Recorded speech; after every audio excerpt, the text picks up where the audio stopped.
Chapter 2146. Published at 12th of September 2023, 5:53 and 48 seconds AM. Chapter 2146. A bit longer if audio player doesn't work. Press stop then play button again. The Morales ancestors hadn't had even a moment of rest. The moment they felt they understood the situation, they had given up all thoughts of going to the void battlefield and instead began to spend night and day fortifying their defenses and learning the new landscape of their territory. It was extremely difficult and there was chaos across their world. There were countless force eruptions day in and day out as the force in the atmospheres began to raise themselves to an eighth-dimensional standard. This caused the wild evolution of various plants and wildlife, not to mention the birth of new force crystal mines and other deposits of the like that stimulated the greed of their people. They didn't even have time to think about Lionel. In fact, Lionel technically wasn't their patriarch yet because the coronation ceremony had yet to take place. For all intents and purposes, Adderworth's father was still their patriarch. Even so, at the moment, even Patriarch Alejandro was nothing more than a figurehead at the moment, the reins of the family having been taken over by the ancestors. A large portion of the ancestors had split off to focus on researching the changes to their lineage factor and how to quickly maximize the benefits that they could gain from it in the shortest amount of time possible. Using their knowledge and countless family records, they were already making great progress. It was lucky for them that the lineage factor seemed to have been amplified rather than mutated, or else the progress would have been even slower and it would have taken an unknown number of decades and maybe even generations to figure everything out. However, after just 2.5 days, it felt to them that they had figured out about 20% of the new changes and they were making faster progress the more they understood. Every time they made a large discovery, they released it immediately, knowing that there wasn't much time left. They wanted those that could take advantage of the changes to do so as soon as possible. As for the remaining ancestors, they were entirely focused on governance and policy. Namely, Ancestor Alvaro and Ancestor Isa took these reins. They didn't believe that it would take more than 2 ancestors to handle these matters. Ancestor Hito, as the most senior and knowledgeable, was entirely focused on researching their new lineage factor. Ancestor Alvaro and Isa were swift and decisive. They quelled greed with strict and even draconian policies. They directed large workshops of crafters to get to work on building defenses around their new 8th-dimensional world, and at the same time, they began to organize evacuation orders for the most vulnerable. They realized that defending their entire territory might be impossible as much as they wanted to. So while they set up strong defenses on the outer regions, they evacuated much of their population to the core regions of their territory. Trillions of Morales made their way swiftly and it could be said that the organization was as good as it could be for such a large-scale migration. It was clear that the weight of an ancestor's words and appearance weren't small in the slightest. Whether it was the ancestors themselves, or even the citizens who had just been praising Lionel to the high heavens, none of them felt that this was odd. After all, Lionel was still young. It only made sense that such important matters would be handled at the whims of those that were by far his senior. This was just the way of the world. It was likely that no one expected that Lionel would be upset by this matter. Or maybe more accurately, they thought it would be ridiculous for him to feel such a way. "We haven't gone far enough," Ancestor Isa spoke in her usual cold tone.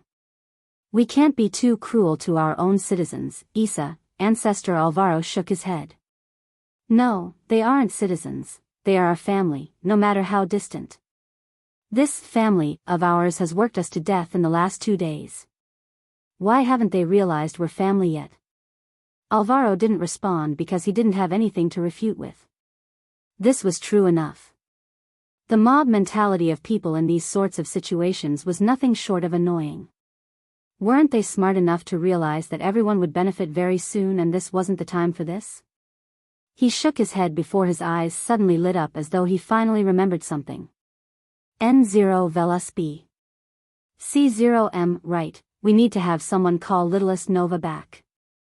It's a good time to hold the coronation ceremony and officially crown him as patriarch. It'll help calm the people's hearts down. The more normal we can be, the better. He's an excellent uniting force. It'll be easier to control the masses with him here. It's like killing 2 birds with 1 stone. We can also give him much of the credit for the organization of this matter, give him a nice little boost to start his term. Ancestor Isa frowned. Are we sure we want to do this? Do what? Alvaro asked, confused. This Leonel is just as unruly as his father, but he has ambition Velasco didn't have, and that makes him more dangerous. I'm afraid if we give him the family, he'll never want to give it back.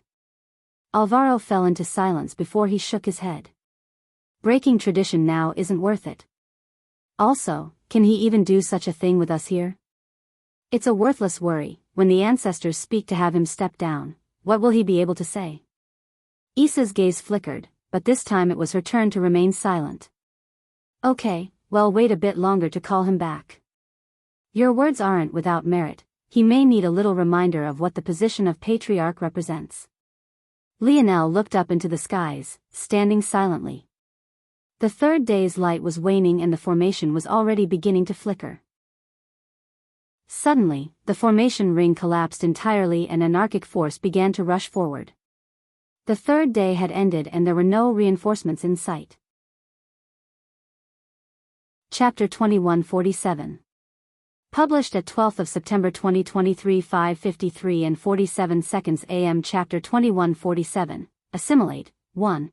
If audio player doesn't work, press stop then play button again. Aina appeared by Leonel's side. She knew him well enough to know why the smile had disappeared from his face even if he didn't spell it out for her. After the matters related to what seemed like Leonel's future self, he had been entirely carefree. But in these last 3 days, he had become serious once more, entirely silent and unmoving. It felt like every time she looked for him, he was standing in this very spot. Without a word, Aina took Leonel's hand, looking out toward the failing formation. His hand felt sturdier than usual. It seemed as though, despite what his expression might show, he was still the same steady hand.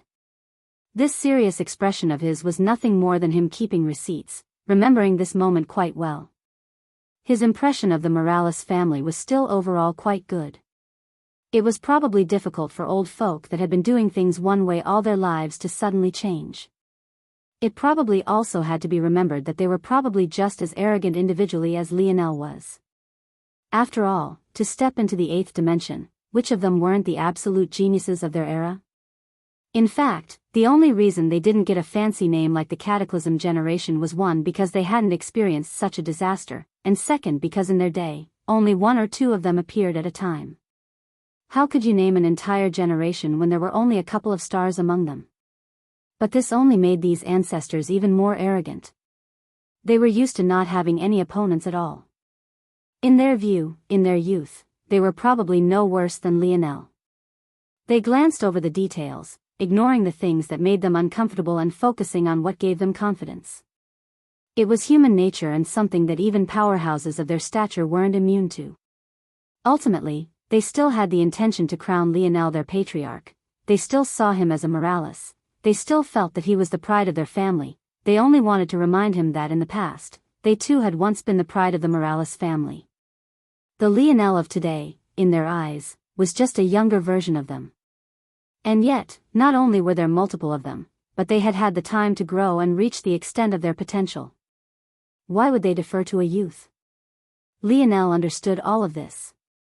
He even felt that it made sense on some level if you ignored the details of what he had accomplished. He just didn't care. If his arrogance had been a vague, amorphous being that only partially directed his action in the past, right now it was like an oppressive, shining beacon that refused to be restrained. It was as though he was both the same, and an entirely different person at the same time. In the past, he might have been enraged because the Morales family didn't show him the due respect he deserved.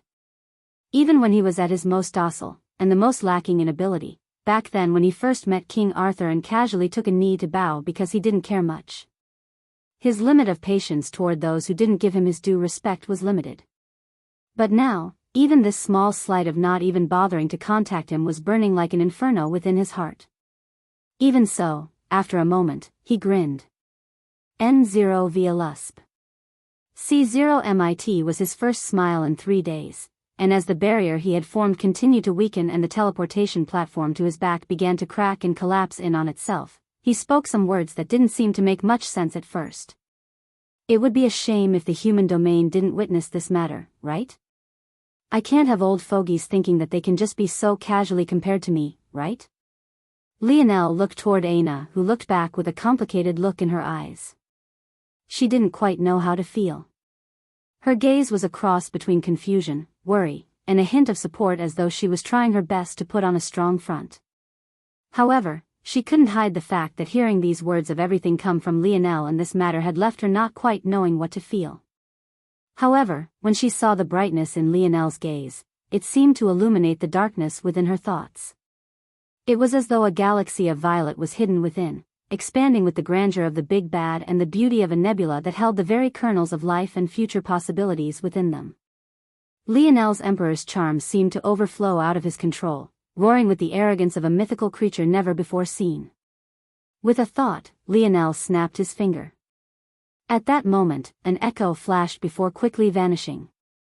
A dispelled connection that had ended after the air wars concluded suddenly fired up once again, but this time it was of something entirely different. The projection of the second line of defense appeared, and to the shock of many of the powerhouse families who had more information than the general population, it was actually still holding on firmly. Lionel waved a hand and the corpses of several ancestors fell to the ground. His eyes opened wide and his hair fluttered wildly. These were corpses that should have long since disintegrated, and yet they were laying at Lionel's feet. What others didn't know was that this had been a FAA section Aude from the very beginning. And now, these dead ancestors had fell in the hands of Lionel Morales. The wild grin on his face became more menacing as his hair whipped about. He wasn't on the same level as ancestors? Was that so? There was nothing in this world above him. No one worthy to be compared to him.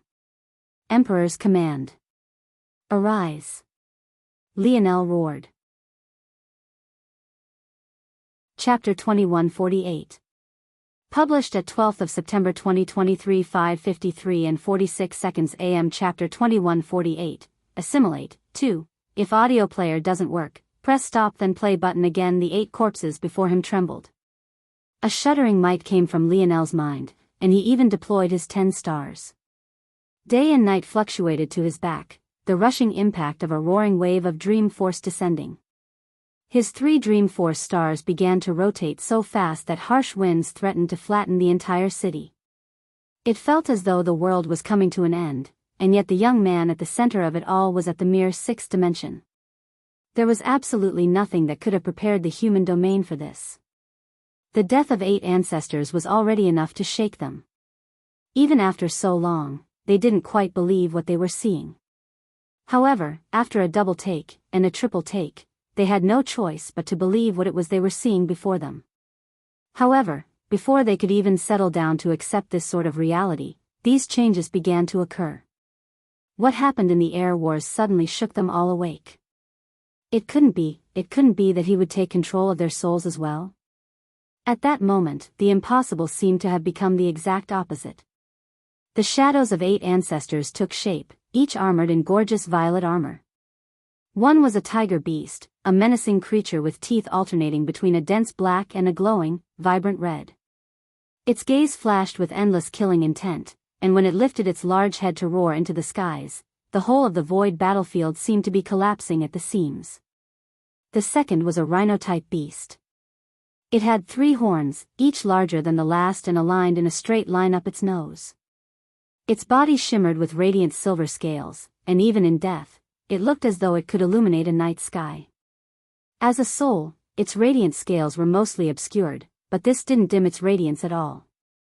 In fact, it only amplified it. The violet armor and silver scales seemed to have fused into one, acting in synergy with one another and feeding off the strengths of one another. The third was a vulture.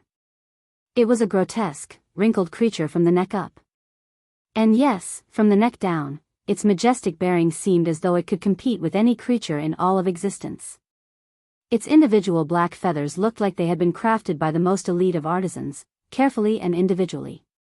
In its sole form, much of its grotesque head was obscured by its violet armor, and much like the rhino, the armor accentuated its body, giving it an elegant bearing that it had never had in life. These 3 were the 3 ancestors of the beast domain. The blood tiger ancestor, the radiant rhino, and the majestic vulture. However, they were just 3 of 8.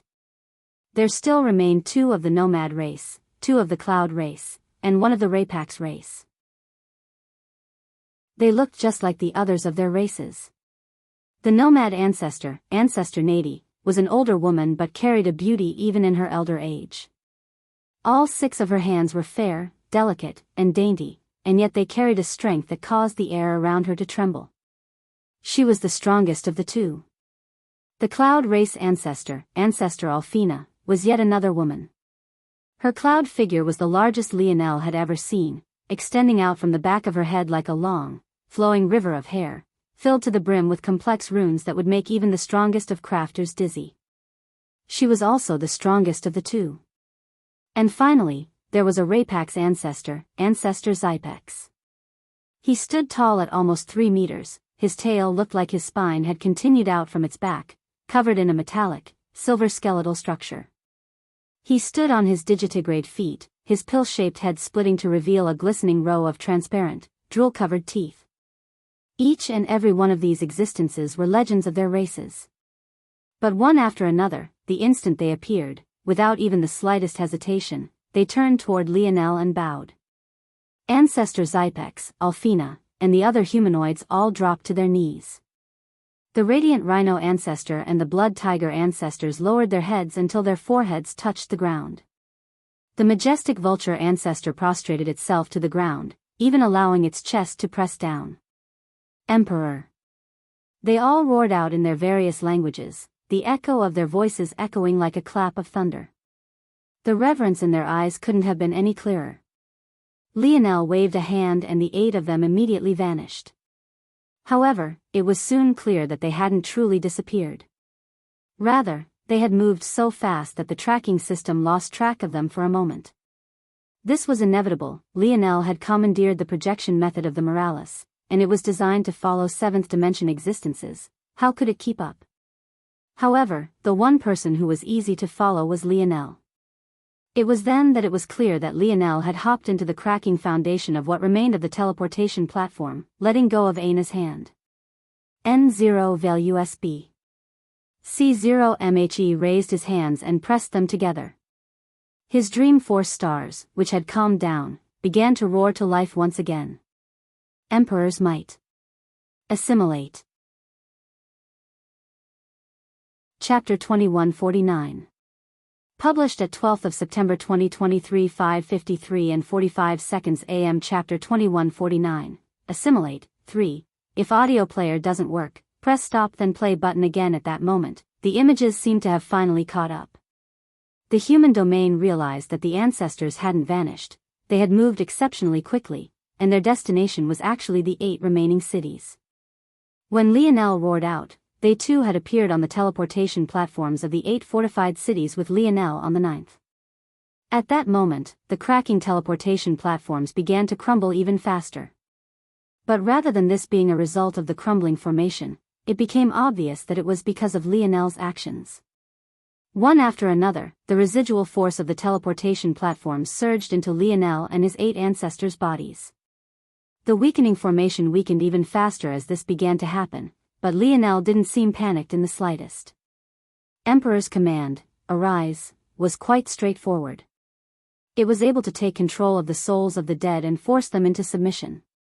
Depending on the stamina of the one who awoke them, they would basically be undead warriors, unfazed by injury and death and completely loyal to their emperor. It was a fearsome ability, and one that struck fear in the 4 great families. This alone was enough to explain the collapse of the Fox family. This sort of power was likely the kind of thing that even the spirituals wouldn't be able to remain idle in the face of. However, Emperor's command, arise, was only one of 3, there was still assimilate and breathe. If Emperor's command, arise, was able to handle the souls of the organic, Emperor's command, assimilate, was able to handle the souls of the inorganic. Assimilate allowed Lionel to find the kernel of life within natural resources and take control of them. He could then assimilate with these resources or allow those awakened by arise to do so. When Lionel learned of this ability's capability, his entire expression changed. That was because it was simply too heaven-defying. Even if it was the case that it was temporary just like arise was, the implications were massive. It had to be remembered that natural resources were where the inspiration for the life grade came from. Natural resources were akin to the universe's hand at crafting a life grade existence. It was seamless, perfect, and carried its own sort of life. This was why it was so dangerous for Lionel to have so little control over his Scarlet Star Force innate node. But assimilate allowed Lionel to sense that kernel of specialness that made a natural resource unique, tap into it, and then extract it. Once he did, and he absorbed it to himself, he could gain the benefit of clarity that resource provided. It would cause a sharp spike in his affinity for it for a span of 24 hours, just like a rise. However, gaining affinity was just one of the possibilities. At that moment, the violet armor that covered the 8 ancestors began to warp and change. It was as though the oars of the teleportation platform were becoming a part of them, but not just that, they seemed to all connect them all across the cities. N0 via LUSP. C0M. This wasn't just an example of assimilate. Or rather, Lionel was applying it in a way that maybe no one of the Fox family ever had before. And if they had, it was something that could have only been accomplished by the most talented of them all. Not only was he integrating the remaining strength of the teleportation patterns into them, but he was also using their innate link to fuse the changes into one. To make something complicated simple, Lionel was creating the strongest linked armors he had ever created before. From the very beginning, Lionel had had this plan in his back pocket. It was rather that he didn't know if it was worth it to expose at this moment. But his rage had spilled over. Rather than letting the platforms run out of strength on their own, he changed his mind. He instead used assimilate on them, sucking in the last of their power. This was absolutely perfect because assimilate had its limits. If he had tried to assimilate them in the beginning, even the ancestors would have exploded and died, not to mention him. But now, it was absolutely perfect. The 8 ancestors raised their heads and howled into the skies. The other races were alerted to the sudden change immediately. Although the 3rd day had ended, it looked as though the barrier would still persist for a while, which made sense since it was just an imprecise estimate. But just now, it had suddenly blinked out, a huge change from the previous steady decline. They immediately sent out their orders, preparing their armors to attack, but that was when something shocking happened. 8 figures. No, 9 figures, charged past the second line of defense, rushing toward the first line the invaders had been using at their headquarters. They were erratic and hard to track, moving at a speed so impossibly fast that it seemed as though they were practically shuttling through the bounds of reality. Lionel felt a power booming through his body that he had never touched upon before. However, he knew that it was nothing more than an illusion. What wasn't an illusion, though, were the 8 ancestors under his control. Lionel appeared high in the skies above the base the cloud race called home. He didn't seem to have the disposition a 6-dimensional youth should have, and why should he? He raised his hand high into the skies. At that moment, something odd happened. It was as though the shadows of the 8 ancestors that were nowhere near him stacked atop of his own, appearing as illusions to his back. Linked armors worked best when the people using them were of one mind, but there would always be flaws. That said, what if the links were formed between a man and the souls under his control? Wouldn't that be a completely infallible link? Lionel roared, pooling the strength of 8 ancestors into the force above his head and lashing out. His palm descended from the skies, covering the whole city. Boom! Chapter 2150. Published at 12th of September 2023 5:53 and 43 seconds AM. Chapter 2150. Time if audio player doesn't work. Press stop then play button again. A raging torrent of energy fell like the collapse of a mountain. It was sudden and ferocious, barbaric and uncontrolled. It was as though Lionel had released this attack, venting out everything in his chest all at once. The savage grin on his face practically rose from the depths of hell, an abyssal sort of unbridled darkness spilling over. The crimson within his irises threatened to spill over. The balance was entirely broken. Hundreds of thousands of Cloud Race members died all at once, falling in droves. They didn't even understand how it was that they had died before it was too late, and never could any of them had thought that it would happen at the hands of a 6-dimensional expert. Eighth-dimensional experts weren't supposed to make moves easily. This sort of change could lead to terrible losses on all sides. But what could be done if a sixth-dimensional expert seemed to have suddenly gained the strength of an eighth-dimensional one? The ancestors of the cloud race rushed out all at once. They seemed to be the only ones that could withstand such an attack without dying directly. Their faces were all contorted in shock and horror. Even for an ancestor, causing this amount of damage wasn't a simple matter. N0 VLUSB.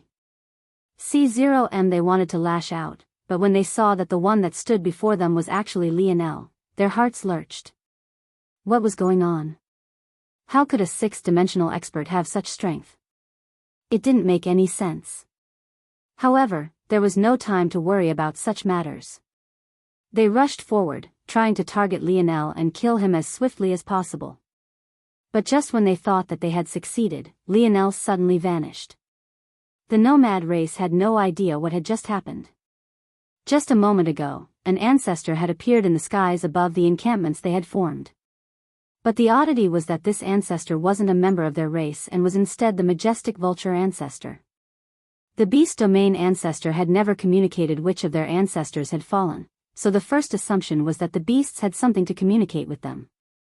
The nomad ancestors appeared one after another, prepared to receive a message. But just when they had, the majestic vulture ancestor vanished.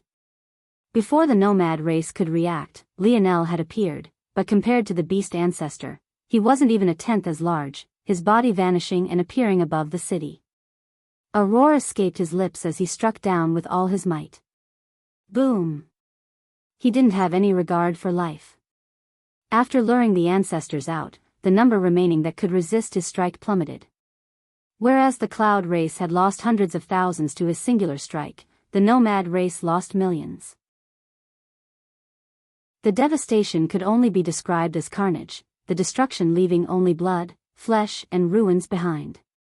The nomad race ancestors were so stunned that they couldn't even react properly. What had just happened?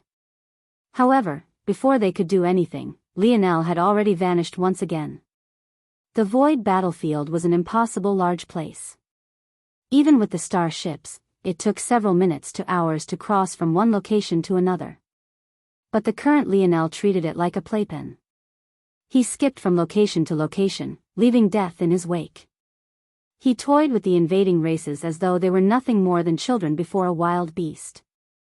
In just a few hours, he had killed more than the total number that had fallen in several days all on his own. The gap between him and the rest of his generation seemed to only be growing wider and wider. In fact, it seemed that even those in elder generations couldn't hope to compare to him. The nomad race, the cloud race, the dwarven race, and the beast races found themselves unable to retaliate. Eventually, they saw nothing but red. There was only one way in their minds to deal with Lionel, and that was to unleash the devastation he had unleashed upon their races against the human race. Since the rules of the eighth-dimensional experts seemed to have been ignored, they would ignore them as well. They wanted to see what Lionel's face would look like whenever everything he had been protecting was razed to the ground. Their fury rose up to their heads as they directly abandoned the seventh-dimensional experts of their races without a care, shooting toward the second line of defense again with their greatest speed, each and every single one of them with nothing more than murder on their minds. The only one that didn't seem to react like this was Ancestor Barrows. Looking toward his dead clansmen, he felt heavy of heart, and he commanded a full retreat. He didn't know just how much he would appreciate this decision in the future. Lionel suddenly appeared high in the skies of the second line, breathing heavily. His body couldn't handle the influx of so much energy. He was using the materials that he had absorbed as a proxy, but even then he didn't want it to wear out too fast, so most of the energy he had taken control of was used externally, placing a great deal of pressure on his mind and draining his dream force at an extreme pace. Even so, the brightness in his gaze didn't diminish in the slightest. He had already known that these invaders would react like this. They felt humiliated. A sixth-dimension expert was leading them by the nose and forcing them to suffer losses they maybe never had in their entire lives. However, Lionel didn't care about their feelings. All he cared about was making a point. He suddenly flipped a palm, revealing the trembling body of his spear. All this time, in order to limit the amount of drain his mind experienced, he had only used the simplest attacks. If he tried to filter so much energy into his real skills, the formation would collapse within a few minutes, which was why he had only used his fists and palms. But now, it was time to see just what he could do. Chapter 2151. Published at 14th of September 2023 5:46 and 2 seconds AM. Chapter 2151. 7 minutes. If audio player doesn't work, press stop then play button again. The flying ancestors looked like laser beams streaking across the skies. They moved so fast that the air combusted and space trembled. As Lionel had expected, they had gathered together, forming a pack. Although they could cause more devastation to the humans by separating and attacking all 9 cities at once, this would put their lives in danger. They had already come to understand that Lionel could somehow use the corpses of ancestors to strengthen himself in these few hours. They couldn't risk any more accidents. When they saw that Lionel was waiting ahead of them, their faces almost lit on fire for more reasons than just the combusting air around them. They wished that they could eat this child alive. Not a single one of the races had experienced losses less than 1 billion. For the largest of them, this was at least a 5% loss on their numbers. For the smallest it was already as much as 10%. To lose so much in just a few hours was completely unacceptable. This boy needed to die. They didn't care if he was relying on someone else to do all of this. They didn't care if he was just a figurehead used in an attempt to humiliate them, both things they believed in their hearts to be the truth.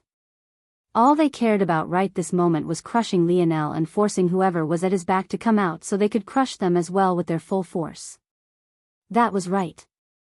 They had come all together like this not only out of caution toward what other tricks Lionel might have up his sleeves, but also because they felt that once they targeted Lionel like this, they might accidentally trigger the final stages of the battle.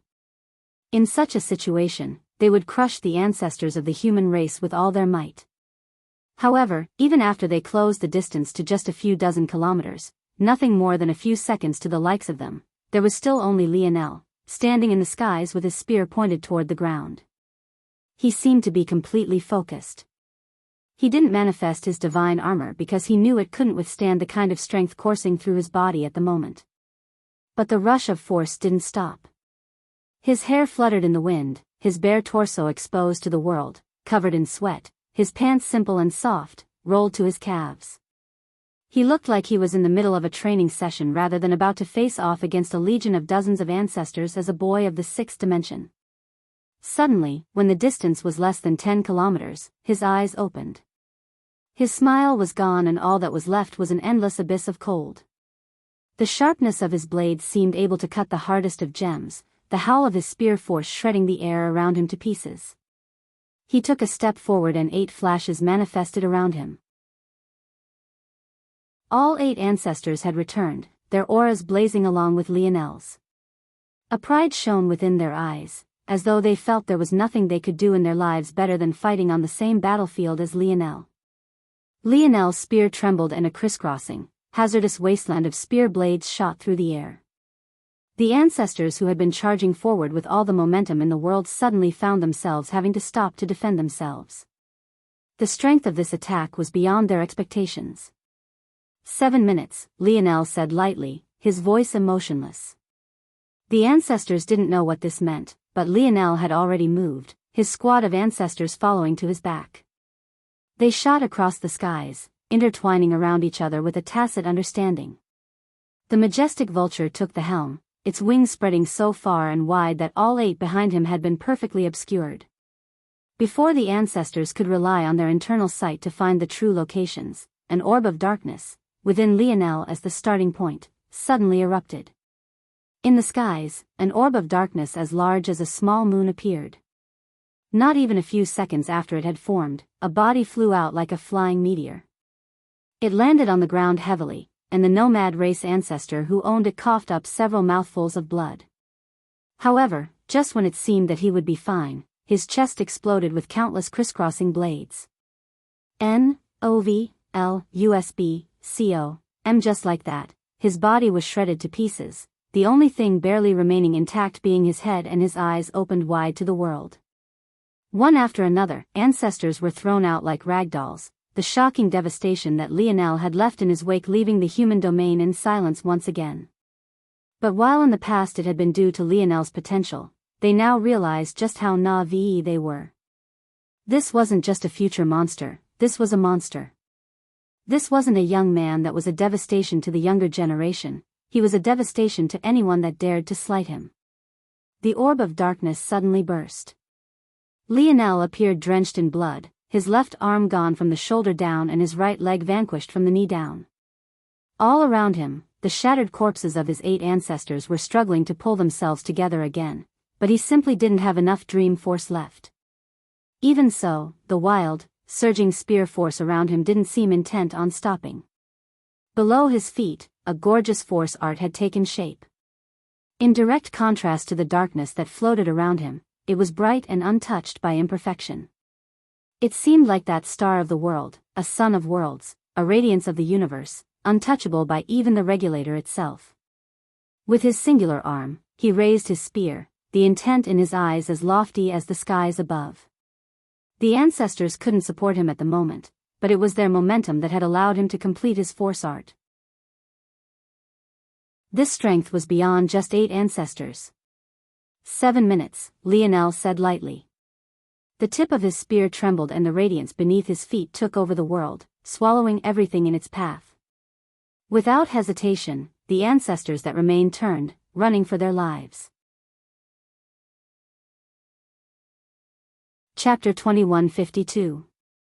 Published at 14th of September 2023 5:46 and 1 a.m. Chapter 2152. My seed. If audio player doesn't work, press stop then play button again. Lionel's spear dazzled the world but his body cracked apart just releasing it.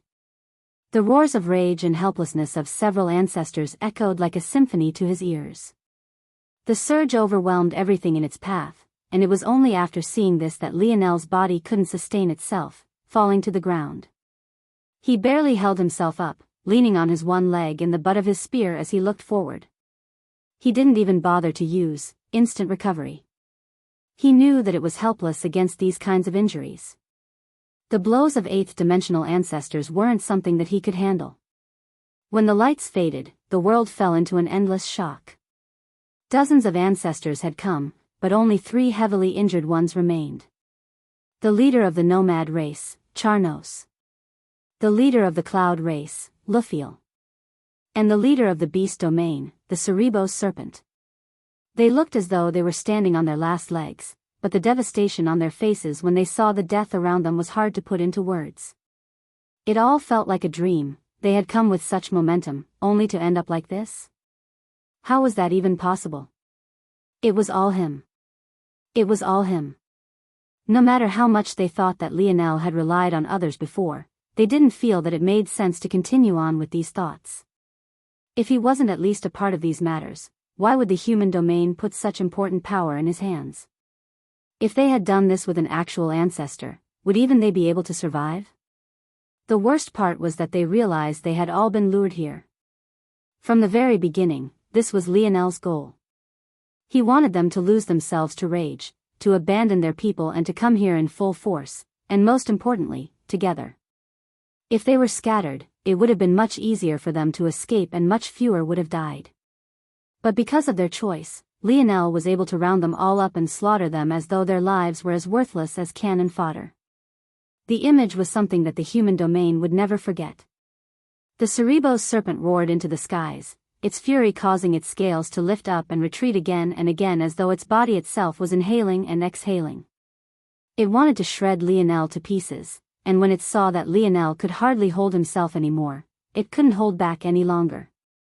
Lionel took deep, heaving breaths. That battle had only lasted for a short moment, but it was the most intense one he had ever been a part of. With the speed of ancestors, 7 minutes was the equivalent to days to lower-level dimensional beings. The amount of exchanges was too many to count. When he saw that the Cerebos serpent was going to attack him, he chuckled. He really didn't have anything left. That said, bang! The Cerebos serpent was sent flying. Before Lionel, a gorgeous woman with flowing golden hair had appeared, her expression livid. Her son had been just fine when he entered the bubble of darkness, but when he came out he had practically been half dead. The moment she saw this, Alienor couldn't see anything else but red. She had wanted to interfere earlier, but this son of hers was an enigma. She didn't want to disrupt his plans, but she hadn't expected him to be so absolutely reckless. She threw out 3 more palms in quick succession. The 3 heads of the Cerebos serpent burst with a rain of blood and flesh. Its body was thrown back even further, but it was actually buried into the ground at the same time, causing it to remain much closer to Alienor than it should have. Maybe in its peak state, the Cerebos serpent wouldn't be left in such a sorry state. However, after withstanding that attack from Lionel, it had already been on its last legs. Against an enraged Alienor, it seemed that it could do nothing at all. Seeing this scene, without hesitation, the Nomad race and Cloud race ancestors rushed off into the distance. But they couldn't even make it far before Alienor appeared before them, striking around twice. Alienor had hardly finished her attack when her pupils constricted. N-O-V-E-L-U-S-B//C-O, and without hesitation, she clapped her hands together, a large bubble of green instantly forming around her. Bang! An attack came from seemingly nowhere and crashed against the barrier, shattering it into pieces. Lionel's expression changed, but his heart settled down immediately as his mother appeared by his side. Before Lionel could understand what had happened, a blazing aura suddenly pierced the skies. To his astonishment, the cloudy grayness of the void battlefield that had never once dispersed was split, revealing an endless dark abyss above as this aura continued to grow. Who the fuck dares to attack my wife? A beam of light pierced through the skies, the very fabric of the void battlefield tearing in two as though reality itself was being split. The beam disappeared into the distance and there was suddenly nothing but silence. Alienor frowned, placing a hand on Lionel's shoulder. A green bubble formed around Lionel and all of the 8th dimensional force he couldn't handle was expelled. Instant recovery. As Lionel recovered, he tilted his head into the skies and watched as his father appeared. Velasco was completely enraged. Every step he took shattered the ground beneath him despite the fact he had to be several kilometers in the air. He grasped out, the folds of reality that were quickly repairing themselves suddenly shattering again. All at once, countless figures that had been hiding seemed to have been ejected from their hiding places. Even if they were countless kilometers away, they were all brought forward. These were individuals that Lionel couldn't recognize in the slightest. Most of them, anyway. But there were 2 that caused his eyes to narrow. The first was a lovely woman protected to the back of an expert that must have stood at least 4 meters tall. She was a woman he had only met once before, but the impression she had left was deep. Anya. The second was a man that should have long since been dead, however he had had his own thoughts about this matter. When he had taken out Monkey from the snow globe and he had immediately died, he realized that someone must have interfered. If they could interfere to kill Monkey, they could definitely interfere to save someone with a soul as powerful as this man's. He was none other than the savant of Earth, the so-called Lionel Morales. However, Lionel's father didn't seem to care to see any of them. Even 8th dimensional experts were beneath his notice, let alone 7th dimensional existences like Anya. This number of experts was even greater than the number that had appeared across all the invaders. These people could only be of one group. The scholars of the Three-Finger Cult. But once again, Velasco didn't seem to notice at all. His hand continued to grasp at the air and one of the scholars was ripped forward out of his own control. He was sucked into Velasco's palm and crumbled to pieces before even making contact. Velasco only now seemed to notice that there were others around him. The sneer that hung from his lips showed disdain for the very world itself. Sending this sort of trash to face me? Even my seed just killed over 50 of you, what do you think I can do to you? Erdiel's note, LMAO, Velasco is the GOAT. Chapter 2153. Published at 14th of September 2023 5:45 and 48 seconds AM. Chapter 2153. A perfect creature. If audio player doesn't work, press stop then play button again. The scholars of the Three-Finger Cult outnumbered even the number of invaders that had appeared earlier. Each of them wore scholarly red robes, their shoulders graced by ribbons that made it look more like they were on their way to graduate from a prestigious college rather than about to unleash a slaughter on the human domain. Lionel's face couldn't help but contort with disdain. What trash uniforms. Seriously uncool. Who decided on this design? Don't you all feel embarrassed? The atmosphere was quite tense at the moment, especially after the momentum of Velasco's strength settled in. These people had spent their lives hearing stories about this man, many of them even disparaging him as a weakling behind closed doors. However, standing face to face with him now, they couldn't seem to find those words ridiculous. When that feeling was suddenly fueled by Lionel's disdain-layered words, these stone-faced scholars almost blushed with shame. If it wasn't for their supreme control, many really would have shown such an expression, but they just barely managed to ignore Lionel. Velasco looked down toward Lionel, shaking his head. If there was one thing this son of his was good at, it was pissing people off, and that apparently included even him. He had just said such a cool one-liner, and yet the show was stolen by this brat. Lionel grinned when he saw his father's gaze. There's quite a lot of corpses here, old man. How about you tell them to bring King out? I could probably deal with them all on my own. Your bones are getting a bit weak, maybe you should go back and relax with Mom. When Lionel said the word king, the scholars that had been trying to ignore him all had a change in expression. Is that a name that you can say? The sudden roar came from a scholar who stood at the helm. The ripples of his voice left trails through the air. This person was without a doubt a powerhouse even amongst ancestors. However, before the echo reached Lionel, Eleanor raised a hand, her frown deep. Lionel's gaze landed on his mother's wrist, noticing just how much effort it had taken his mother to do that despite the casualness of her actions. His gaze flashed with a dangerous light as he looked up. I've yet to come to collect the debt the three-finger cult owes me, but it seems that you're actually so eager. Someone actually dares to call themselves king when I exist in this world, and you're mad that I said his name? That's about as much respect as I have for that sore loser. The eyes of the scholars opened wide. How could they not know what Lionel was referring to? What else could it be if not the love triangle of the Silver Emperor, King, and the Demoness? They had all been alive for more than long enough, and been part of the three-finger cult upper echelon for enough time, to be aware of these sorts of secrets. But they didn't even dare to say King's name. Who would actually dare speak about such things aloud? However, they were focused on the wrong thing. Bang! The head of the scholar who had just roared suddenly exploded. It came without warning, the only marker being the simple flick of a finger. Velasco slowly lowered his hand, his expression indifferent. The most powerful of the scholars was crushed in a single movement as though he wasn't worth more than a single glance. The gap was so exaggerated that the remaining scholars explosively retreated, their expressions turning heavy. It seems you all take my presence too lightly. That's strike two already. The scholars fell into silence, the beating of their hearts being the only thing they could hear. The rushing of their blood seemed to encapsulate their entire world. Velasco took a step forward and a scholar was shattered to pieces. He took another, and yet another fell. He took a third step and a third body exploded, filling the skies with a rain of blood. Even Lionel had forgotten that there was a broadcast to the human domain currently. When he finally did, he clicked his tongue. He had put so much effort into looking cool, and it was all ruined by this old man. Who would remember him after this?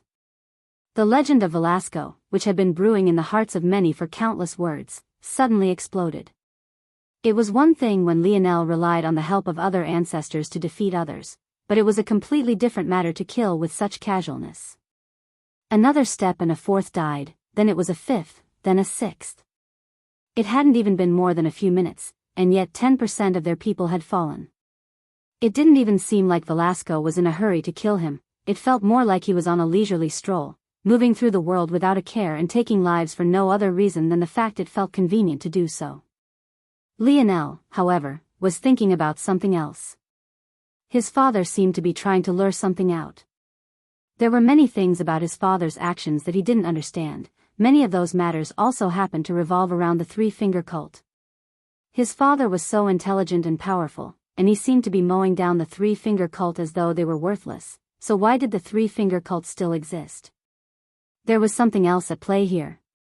All of a sudden, the skies were filled with a blinding, golden flash.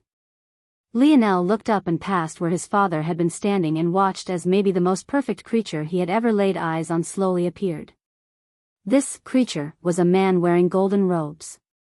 He stood unblemished and untouched by nature, and yet as one with it at the same time. The anarchic force around him dispelled naturally for no other reason than his very existence. No/VALUSB/CO, Lionel had thought the most handsome man he had ever seen was wise. Start order, but now even he felt wholly inferior. A spiritual. Chapter 2154. Published at 14th of September 2023 5:45 and 46 seconds AM. Chapter 2154. Emperors. If audio player doesn't work, press stop then play button again. Lionel's gaze narrowed. The spirituals hadn't shown up for the invasion, but had shown up now? And it was just one man? What did this mean exactly? Were they related to the three-finger cult? Or was this precisely the king he had been asking for? But that didn't make any sense.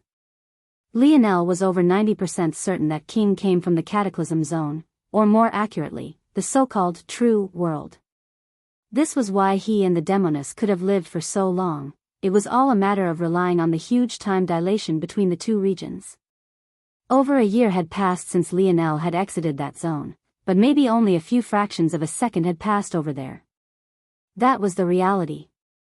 Why did this mean? It made little sense for this man to be king. Lionel didn't know what race it was that had created this simulation, but if he had to guess, it would definitely be the humans. The reason for this was the way this world was set up, and how all of the other races seemed to have perfectly set and defined paths to take, while the humans were meandering and somewhat aimless. If one had to run a simulation, constraining the variables made no sense. They would be looking for something that could change the status of their current situation, and constraining the subjects would make little sense. Rather, they would more so want to allow the simulations as much freedom as possible, allowing the chance for spontaneous mutations that could result in changes that they could take advantage of to help them out of their current situation. Lionel was even more certain of this because of what had happened in his last moments in the Cataclysm Zone. Back there had been many seventh-dimensional experts present, trying to stop him, but not a single eighth-dimensional expert. That event was far too important for not even one eighth-dimensional existence to show up. And given what Lionel had done and said about the ancestor who had brought Aina, it was even more impossible that she would do nothing. So where had she been? With the sudden breakthrough of his mind, he had a secondary experience of what he had gone through the very first time he had awakened Dream Force, and that was an amplification of his memory. Suddenly, the snap. Sound that everyone could seem to hear, but it became like a dream in Lionel's mind, a lingering memory that he was faintly aware existed, but he couldn't quite grasp. And he also remembered that harsh sound had echoed while he was in the trial alongside Aina. Could it be a coincidence? The likelihood of that being the case was near zero. So why was all of this important? It all went back to proving the fact this simulation was likely created by humans and that king couldn't possibly be a spiritual. What was the implication of the Dream Project, created by humans, being infiltrated by spirituals of the true world? What chance would the humans stand? Lionel's expression changed. Was that the truth? Was that the reason the three-finger cult was created? NOVLUSBCO, now that he thought about it, was the Demoness human? She should be exactly what her namesake claimed her to be, a Demoness, an empress of the demon race. Didn't that make two races now that had infiltrated? Lionel frowned. He couldn't understand why he had muddled such an obvious deduction. Why was it that he was so sure that this man wasn't king when it made perfect sense that he would be? What was wrong with him? He raised a palm to his forehead, pressing it.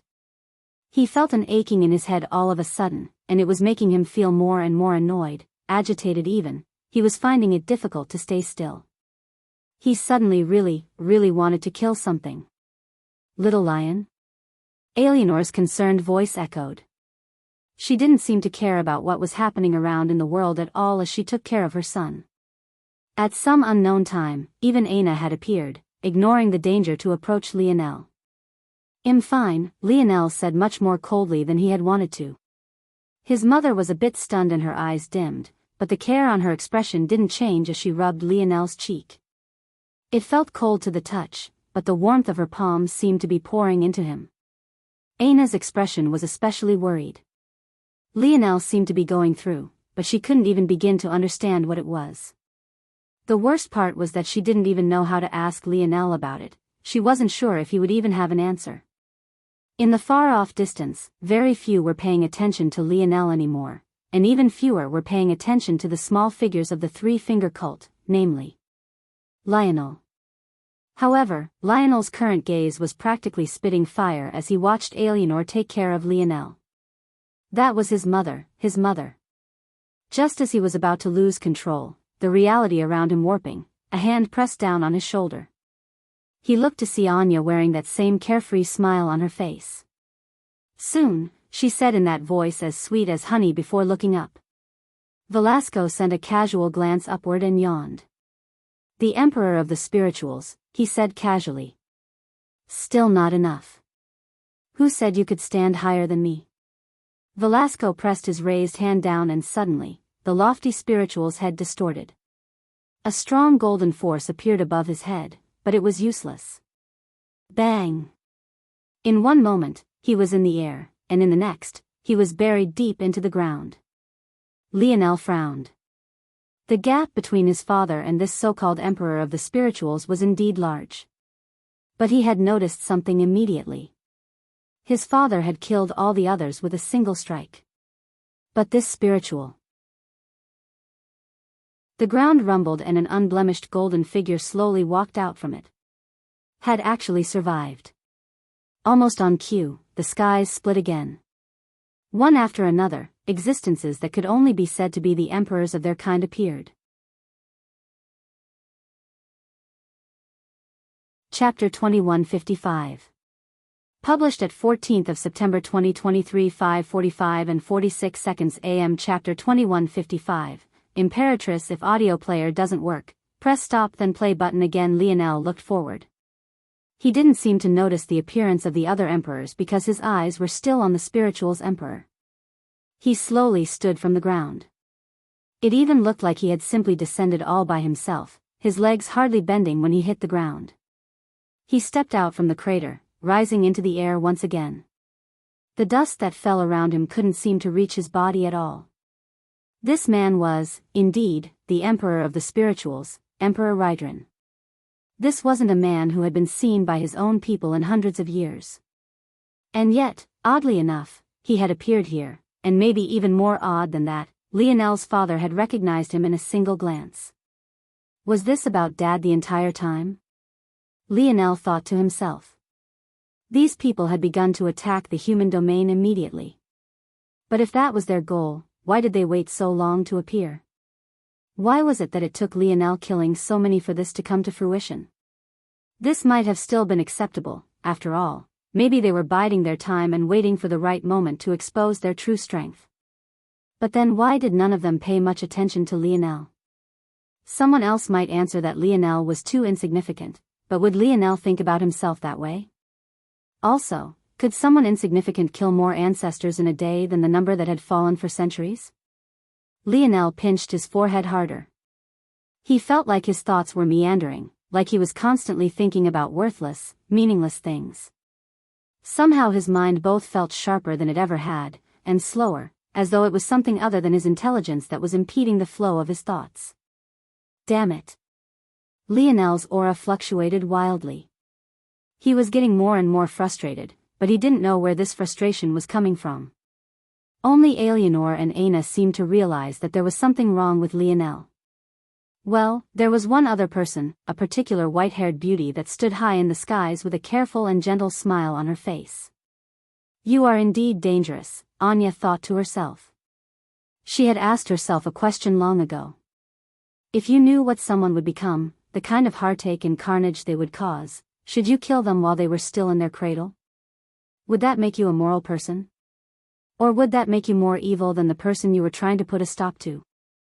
She still didn't know the answer to that question, but seeing Lionel now, she felt that maybe she wouldn't have to answer it. After all, that dangerous bloodlust would be picked up by her from worlds away. Ho ho, Velasco chuckled. Personally, I would be embarrassed if I were you. But this is still not enough. How about you all stop playing around and get serious? The Emperor of the Nomads, Kiafer. The Empress of the Cloud Race, Venxina. The Emperor of the Spirituals, Rydran. The Emperor of the Beast Domain, Abyss. Even the Emperor of the Rapax was present. Acerix. It seemed that the weight of their little prince's words might be enough to sway the lower reaches of the Rapax, but those at the very top still acted as they pleased. However, Velasco was most definitely correct. This wasn't everything. At that moment, in the skies, four colored bridges appeared, arcing through the air in a fine mist that made them look like rainbows. One was blue, one was green, one was yellow, and the final was red. When these bridges faded away, slowly but surely, four figures appeared.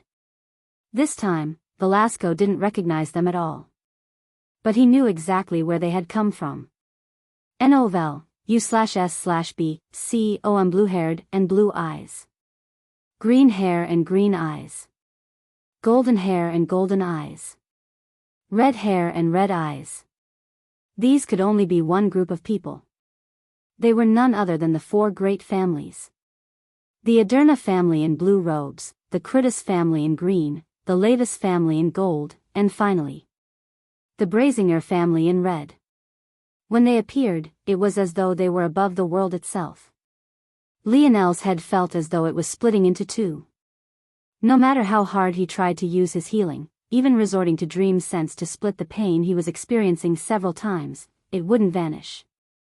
There was one explanation he could think of, and that was that these symptoms were purely psychosomatic. It didn't matter how many times he split the pain because his brain would always make him feel it to the same level.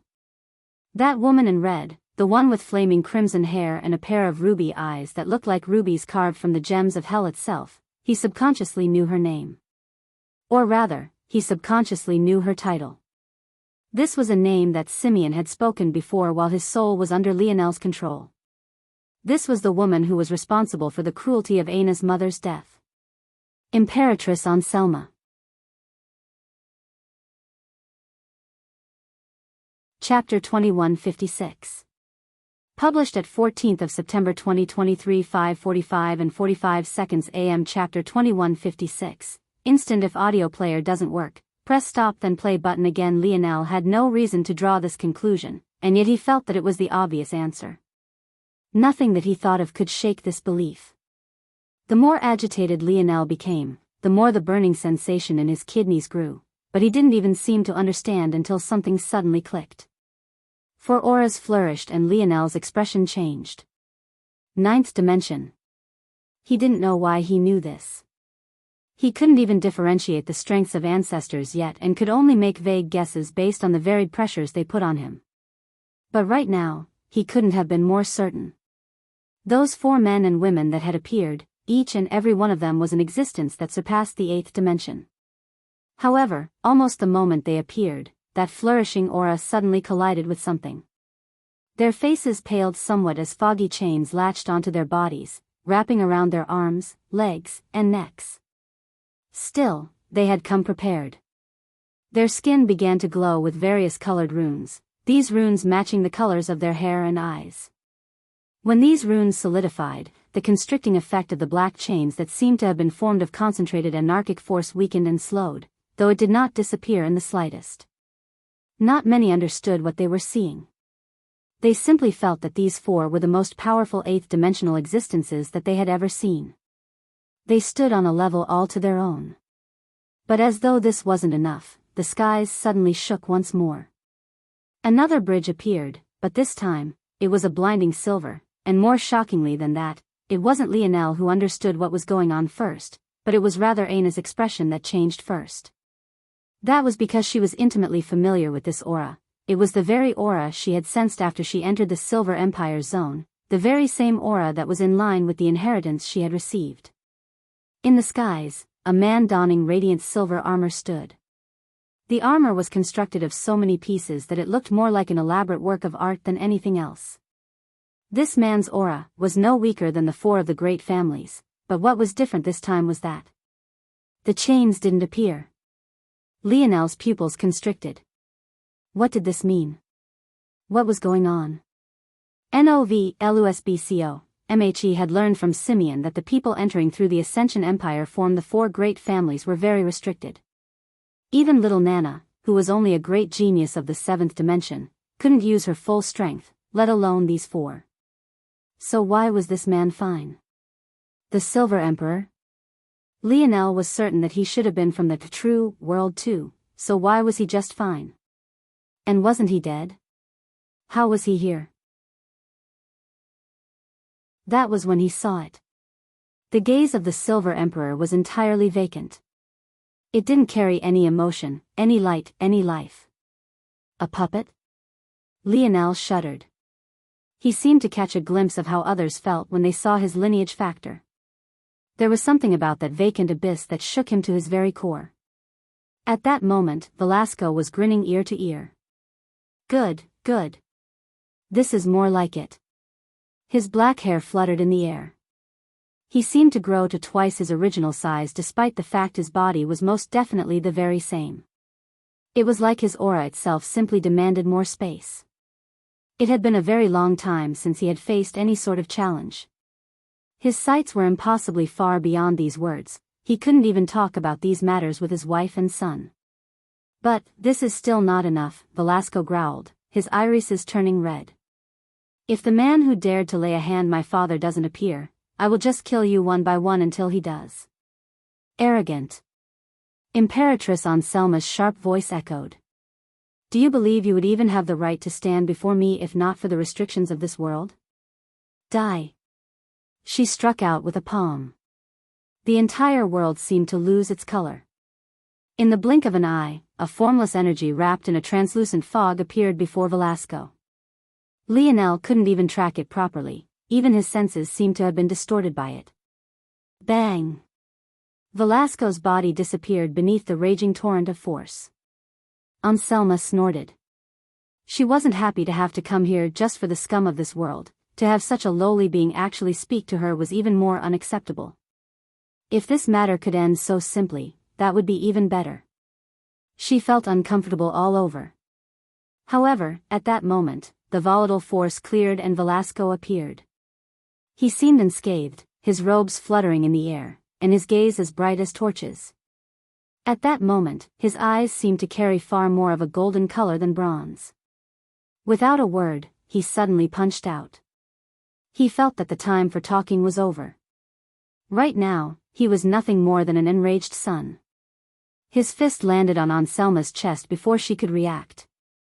Her body curved and shot out like a speeding bullet. Velasco took a step forward, ready to pursue, but before he could, a blinding silver light descended. Velasco responded with a punch. The skies split, a vast cavern of darkness taking shape. Velasco and the Silver Emperor stood both close and worlds apart, neither taking even back, the gap between their fists enveloped by a black hole that could shred a solar system to pieces. The emperors and the four great families' experts acted at once, all of them surrounding Velasco. Lionel was suddenly agitated and he took a step forward. His mother stopped him before he could even move very far, but before she could say anything to comfort him, several auras locked onto them. Too many of the scholars still remained, and aside from them, Anya and Lionel seemed to be focused entirely on Lionel. The situation had flipped on its head. Chapter 2157. Published at 15th of September 2023 1:20 and 15 seconds p.m. Chapter 2157, No. If audio player doesn't work, press stop then play button again. Anya landed on the ground far more softly than one might expect. As the colors in the sky changed, a battle of proportions far too world-changing and epic to describe began. She didn't seem very affected by it. But at the same time, Lionel seemed to have noticed her at all either. While Anya had been focused on Lionel the entire time, Lionel himself had only faintly noticed her appearance before ignoring her entirely. At this moment, almost all of Lionel's computing power was trying to find a way out of this. His gaze was frighteningly cold, the space before his eyes seeming to freeze a great deal. However, no matter how he racked his brain, nothing seemed to be enough. The scale of the battle above him was far too much. Lionel had thought a lot of times that maybe he would one day run into this sort of situation. But he didn't expect it to actually appear. Maybe he was too arrogant, maybe it was just a confidence that he had earned, but he had truly believed that there was no situation his mind couldn't get him out of. He had defeated a squad of six-dimensional existence in the fifth. He had entered a world where even those on his same level were tens of times more powerful than him and still came out alive. He had fought demons, been eaten alive.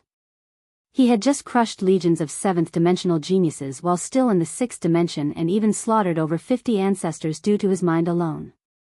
He had felt invincible, untouchable, infallible, as though everything in the world could exist on the palm of his hands and be flipped on its head with a thought. It wasn't an arrogance that had come from nowhere, it was a confidence that he had built with his own hands from the ground up, a level of prestige that he deserved. He had accomplished what no other existence could, and just when he was flying high, he had crashed head-first into an immovable wall. His eyes were glued to the skies, his teeth set so hard against one another that it felt as though they might crack at any time. His father was entirely surrounded by an existence that wouldn't even need to raise a finger to erase his own existence. Just a single one of their attacks seemed to overturn the world itself, the battlefield entering a state of chaos. Maybe if not for his mother by his side, he would have already been crushed by the battle before him. For the first time, he knew it was useless. There was no path out, there was no sudden plan he could pull out from thin air to claim victory. He felt a sort of helplessness from the depth of his soul, a helplessness that he should have experienced long ago when the metamorphosis just began, but also one that had been delayed to this point. This was a wall that many learned to overcome early on. Anyone who had grand aspirations should have run into such a roadblock in their early years. One might be able to say that it was technically still quite early for Lionel. He wasn't even 26 years old yet. But even in his young age, he had reached a level that others couldn't imagine touching even in their old age. The agitation was bone deep, and the wild fluctuations in his body were only growing. The frigid region before his eyes seemed to have been sparked. Like two rocks banging against one another, the sharp lines of red-gold sparks flew through the air, and yet the temperature only continued to plummet. "I really didn't expect you to ignore me on our first meeting in so long, Leo," Anya said lightly. She still wore a smile, barely visible behind that veil she wore everywhere. Though her words seemed to be reprimanding, and even carried a faint touch of a wronged expression, her smile never faded and her voice was as gentle and beautiful as ever. Aina frowned. She was very worried about Lionel's current state and she didn't want to have to deal with this sort of nonsense. As for Eleanor, her expression was serious. Of course, this wasn't for Anya, nor was it for Lionel. Rather, she was focused on the scholars. That said, the scholars didn't seem to have any intention of attacking. The warning Velasco had left echoed in their ears. It was likely they didn't even dare to attack for fear that the rage of the battle above would turn on them. At that moment, none of them had any illusions about Velasco's weakness. All of those harsh words they had spoken about his cowardice had long since been thrown out. They didn't even dare to breathe too loudly, only silently encircling Eleanor, Aina and Lionel. Lionel didn't even seem to hear Anya's words at all. "Mom." Lionel spoke with a somewhat twisted expression.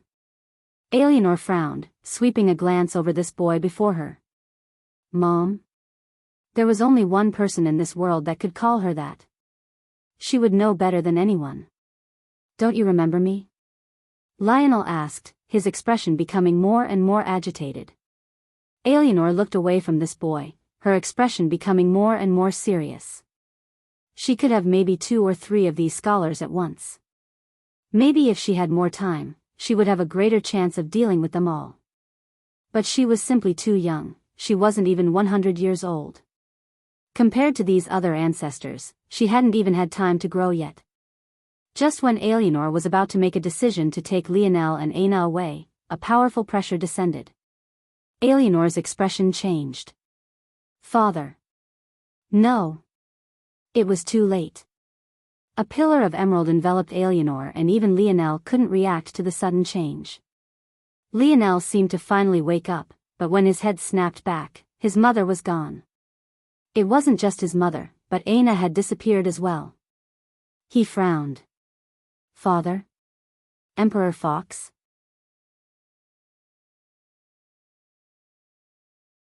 Chapter 2158. Published at 15th of September 2023 1:20 and 9 seconds p.m. Chapter 2158. Relief if audio player doesn't work. Press stop then play button again. Lionel actually sighed a slight breath of relief when he saw this. In truth, he felt that he had underestimated Emperor Fox even more than he knew. To be able to directly snatch people from the void battlefield as though nothing at all had happened, he couldn't even fathom what kind of strength it would take to do that from Earth. At the same time, though, with his mother and Aina safe, he really could breathe a sigh of relief. Even though he still felt completely helpless, he still felt freer to move as he pleased. If only he could grasp onto something, anything, even the faintest hope, he could take action. Bring me back. Eleanor's roar shook Earth itself. The oceans rolled and the Earth split. It looked for a moment as though the supercontinent that the Ascension Empire had so painstakingly put together was about to split into pieces once again. It really would have happened if an emerald energy didn't suddenly heal everything, stitching the very land back together and filling the skies with beautiful, green northern lights. Emperor Fox sat on his throne calmly, his gaze flickering when he saw his daughter's rage, but he didn't say anything. Aina stumbled back, her ears bleeding due to Eleanor's roar. She had only barely entered the 7th dimension. How could she handle such a thing? Bring me back. Eleanor's roar shook Earth itself. The oceans rolled and the Earth split. It looked for a moment as though the supercontinent that the Ascension Empire had so painstakingly put together was about to split into pieces once again.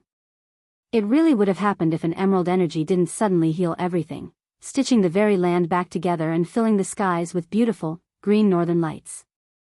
Emperor Fox sat on his throne calmly, his gaze flickering when he saw his daughter's rage, but he didn't say anything. Aina stumbled back, her ears bleeding due to Eleanor's roar. She had only barely entered the 7th dimension. How could she handle such a thing? Eleanor's expression warped when she saw that her father had no intention of responding. Maybe if he said something, she might be able to convince him. He had always listened to her, doted on her, without exception. But he could also be stubborn about a great many things, and when he got like this, it was impossible to change things. Tears fell from Eleanor's eyes like the rain. Her father never interfered with Velasco, even if it was related to her protection. This showed an implicit sort of belief in Velasco's strength. But the fact that he was doing this now made Eleanor, who had had reason to believe that her husband would pull through like he always did, second-guess herself. Eleanor's head suddenly snapped around. Her expression changed when she saw the state of Aina, and she quickly waved a hand to help her heal. But when she looked again and saw that Lionel wasn't here, her emotions that had been turning from rage to worry reversed once more. The agitation in her heart practically exploded and her chest heaved. Little lion, where is my little lion? Eleanor looked toward her father, not roaring again. This time, her gaze was filled with a pleading light. This time, Emperor Fox couldn't quite meet his daughter's eyes. He looked away, gazing off into the distance. If I brought him here, the fuss he would cause would be much more than yours. Eleanor's expression changed. What kind of nonsense was her father saying? She was in the 8th dimension. Her son was powerful, but he wasn't even in the 7th yet. Was this really just an excuse? Was Emperor Fox tired of Lionel defying him and had chosen to do this? Father. Father. Father, please, he's my little baby. I'm sorry I wasn't here to introduce him to his family, to help him meet his grandfather, for him to know that he could rely on you. Please forget about any rude things he said, please bring little lion here too. Eleanor looked as though she would completely lose it. She was only moments from falling to her knees and pleading. She didn't want to believe that her father would do this. Emperor Fox, who had been calm and somewhat awkward from the very beginning, suddenly became enraged. Boom! His palms slammed onto his throne as he stood to his feet. Earth vibrated, pillars of ocean water piercing the skies and tearing holes through the atmosphere. They escaped Earth's orbit as suddenly covered half the planet in a rushing river of raging waters. Alienor was stunned. Her father was the calmest man she knew, nothing ever fazed him, he never so much as raised his voice. He was prideful, but it was almost impossible to see it from his exterior. She had never seen him react like this about anything. Do I seem like a petty man who would do such a thing because of a few words? Emperor Fox's voice rumbled with a deep tone. The echo made Alienor feel as though her bones might shatter at any time, the suffocating sort of feeling overwhelming her. Don't mistake my softness toward you for anything more than what it is.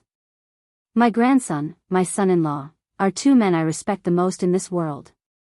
My leaving them on that battlefield is nothing more than a sign of this. Whether they live or die will be decided by the weight of their own spears. Emperor Fox flicked his sleeves and vanished. The vigorousness of his aura only seemed to be increasing by the day. The last time Lionel had seen him, he already looked no different from a middle-aged man, but now he only looked like a man in his 30s. Maybe soon he would look no different from any other young man. Alienor stood in stunned silence. By her side, Aina's lip trembled, but she remained silent. She hadn't wanted her own words to sway Emperor Fox one way or another, she knew too little about this man. But if even Lionel's mother couldn't do anything, what would her words mean? However, this didn't change how helpless she felt. She fell into her old habits once more, nibbling at her lip. She didn't even realize when she had drawn blood. The pain in her heart was far more than what the pain of her lip could match up to. Maybe if Lionel had been here, he would do what he usually did. Picking her chin up with a finger, he would wipe her blood away with a finger and reprimand her with a smile. How could you ruin such beautiful lips, he would say. Aina's tears welled up in her eyes, but she bit her lip harder, refusing to allow them to fall. Chapter 2159. Published at 15th of September 2023 1:20 and 7 seconds p.m. Chapter 2159. 2 favors if audio player doesn't work, press stop then play button again. Lionel turned back. His heart couldn't calm, but its beating had slowed somewhat. That roadblock ahead was as tall and thick as it was before. In fact, the more he observed the battle above him, the more he felt that he was still underestimating things.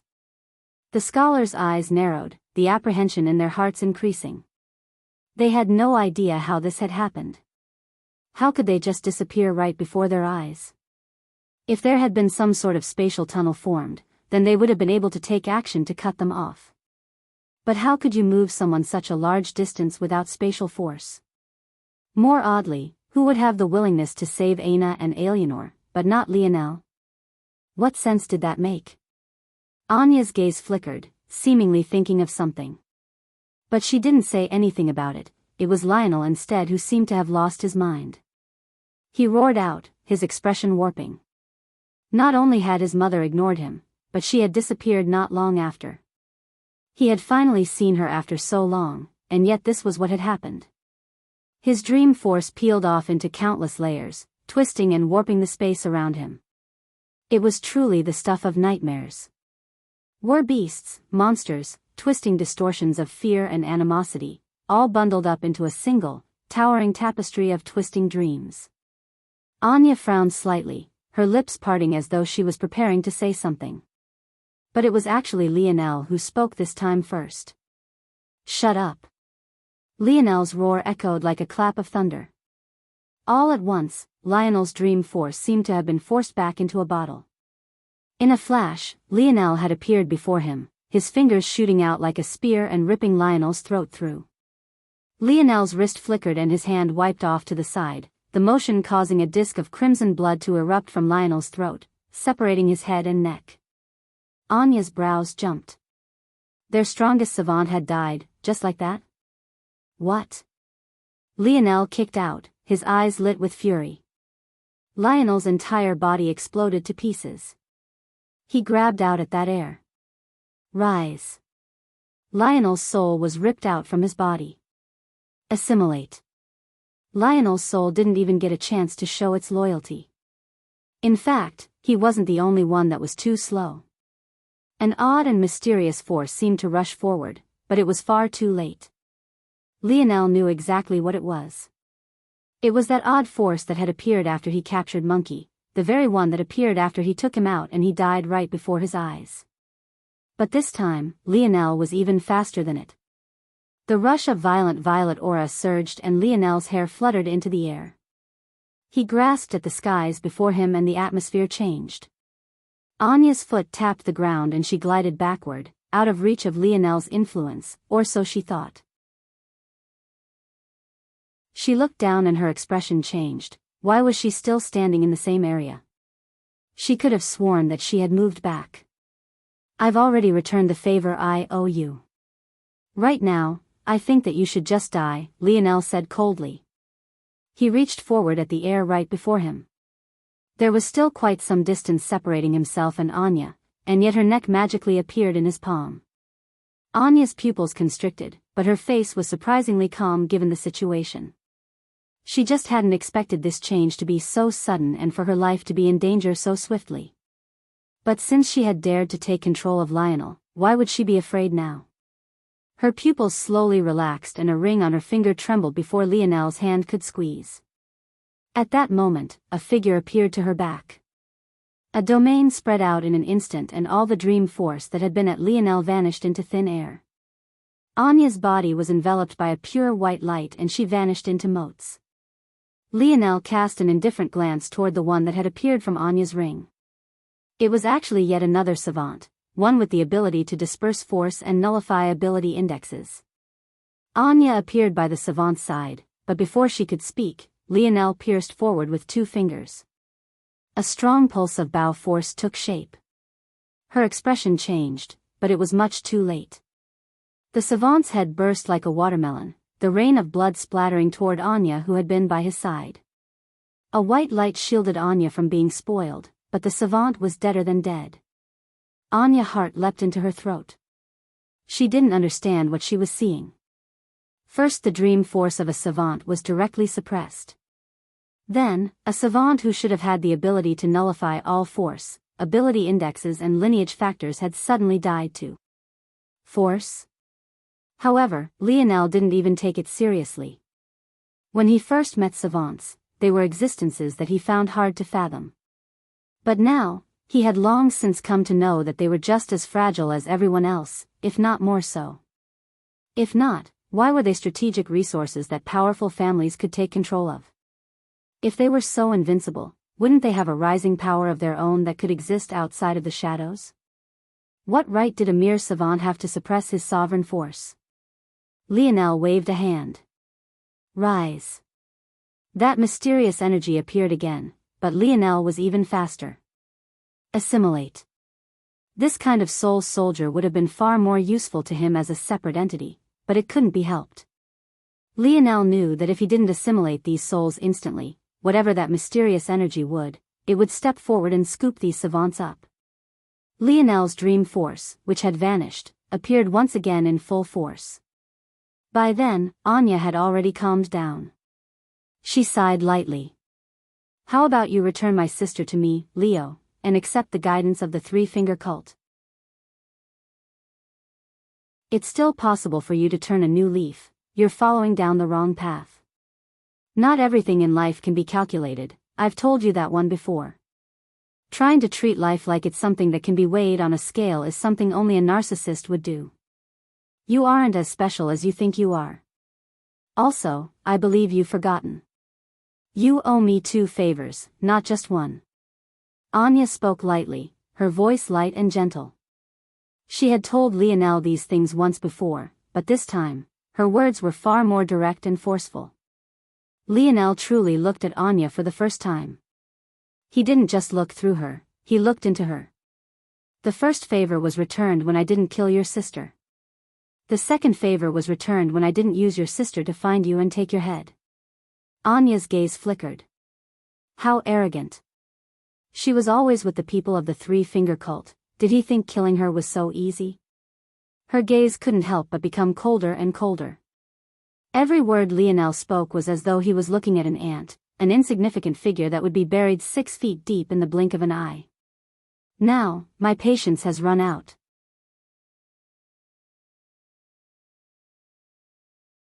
Chapter 2160. Published at 18th of September 2023 1:06 and 33 seconds p.m. Chapter 2160. What, right? If audio player doesn't work, press stop then play button again. Lionel's body swayed and suddenly vanished into a stream of mist. He looked like an image dashed away by rushing waters, floating away and into the wind as though his body had lost all of its form. He didn't even bother to respond to Anya's words. The response she received was a danger sign tingling up the length of her spine. Anya's expression became unprecedentedly serious, a familiar twin pair of horns appearing on her forehead.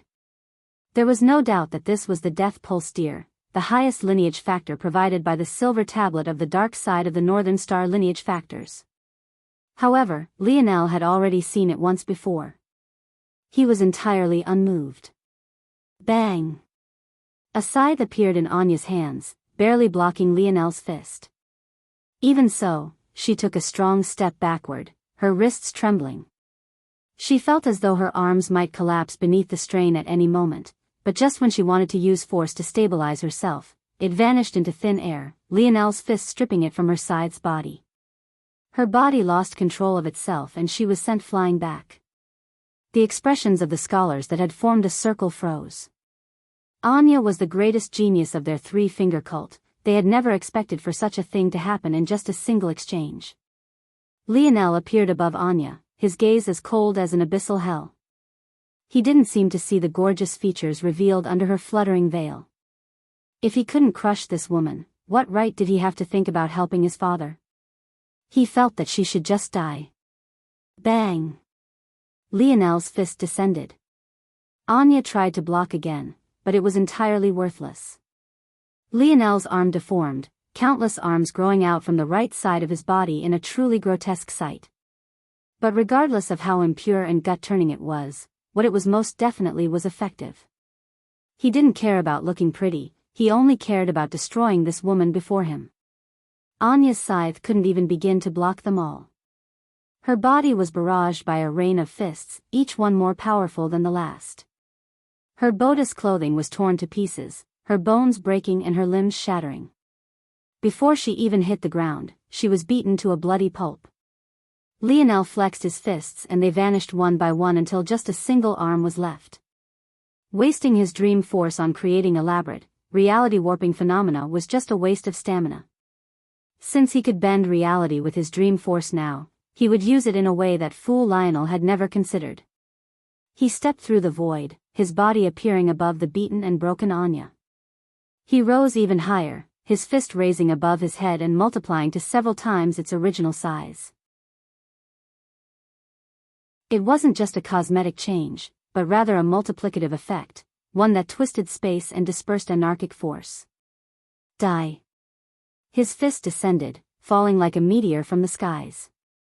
Sparks of flames flew, a cocoon of wind forming around it as it shot downward. Anya could barely see straight, but in the final moments, her finger barely twitched, 2 more figures appearing from within her ring. One moved quickly, appearing before Lionel's fist and crossing his arms. Bang! Lionel's arm trembled for a moment before it suddenly exploded. His bones shattered to pieces, his blood and flesh falling like rain from the skies above. The destruction was so devastating that in one moment, his fist seemed to cover the skies, and in the next, he was left with nothing more than a shoulder stump overflowing with rivers of crimson blood. Even so, Lionel's gaze didn't shift in the slightest. One might have thought that it wasn't his arm that had just been torn to pieces. The second figure that Anya had manifested pressed her hands together and cast a light over Anya before quickly disappearing. It was clear that she didn't trust herself to remain safe, so after healing Anya, she vanished, not staying behind for even one moment later. Lionel only took note of this as Anya stood. Without any more hesitation, he took out his bow as his arm grew back under a mysterious force. He didn't have the time to waste. He drew his bow and fired. Anya's expression changed, but the arrow she thought was aimed for her suddenly vanished. She sighed a slight breath of relief. To her, Lionel was clearly targeting the defensive savant that had just protected her, but if he thought it was so easy to deal with him, he would be sorely mistaken. This savant was the oldest in her possession, and also the one with the highest survivability if Lionel was ignored. The irony that Lionel had long since died to Lionel's hands didn't settle in until it was far too late. Anya's expression, which had just settled, shook once again as she looked down at her ring in horror. But there was nothing she could do. Crack. The ring on her finger, a protective item that carried her greatest trump cards, cracked and then shattered into pieces. It was then that it dawned on Anya. Lionel's arrow wasn't aimed at her or the defensive savant. Somehow, he had breached the boundaries of reality, peeling back the layer of space that her spatial ring called home and attacking its structure directly. In that moment, it wasn't just one savant that perished, it was all of them. Anya didn't have time to recover before the defensive savant, standing before her in a protective stance, froze. He stood there for a moment, seemingly at peace, before. Bang! His head shattered like a watermelon. This time, in too stunned a state, Anya was splattered from head to toe in blood, her pristine image, already shattered by Lionel's fists, falling even further. Lionel took a step forward, his fist piercing forward. It ripped through Anya's chest as she stood frozen, her body shivering as she looked down at the hole going through her chest. What right do you have to speak to me about morality? What place does trash have to pass judgment on my actions?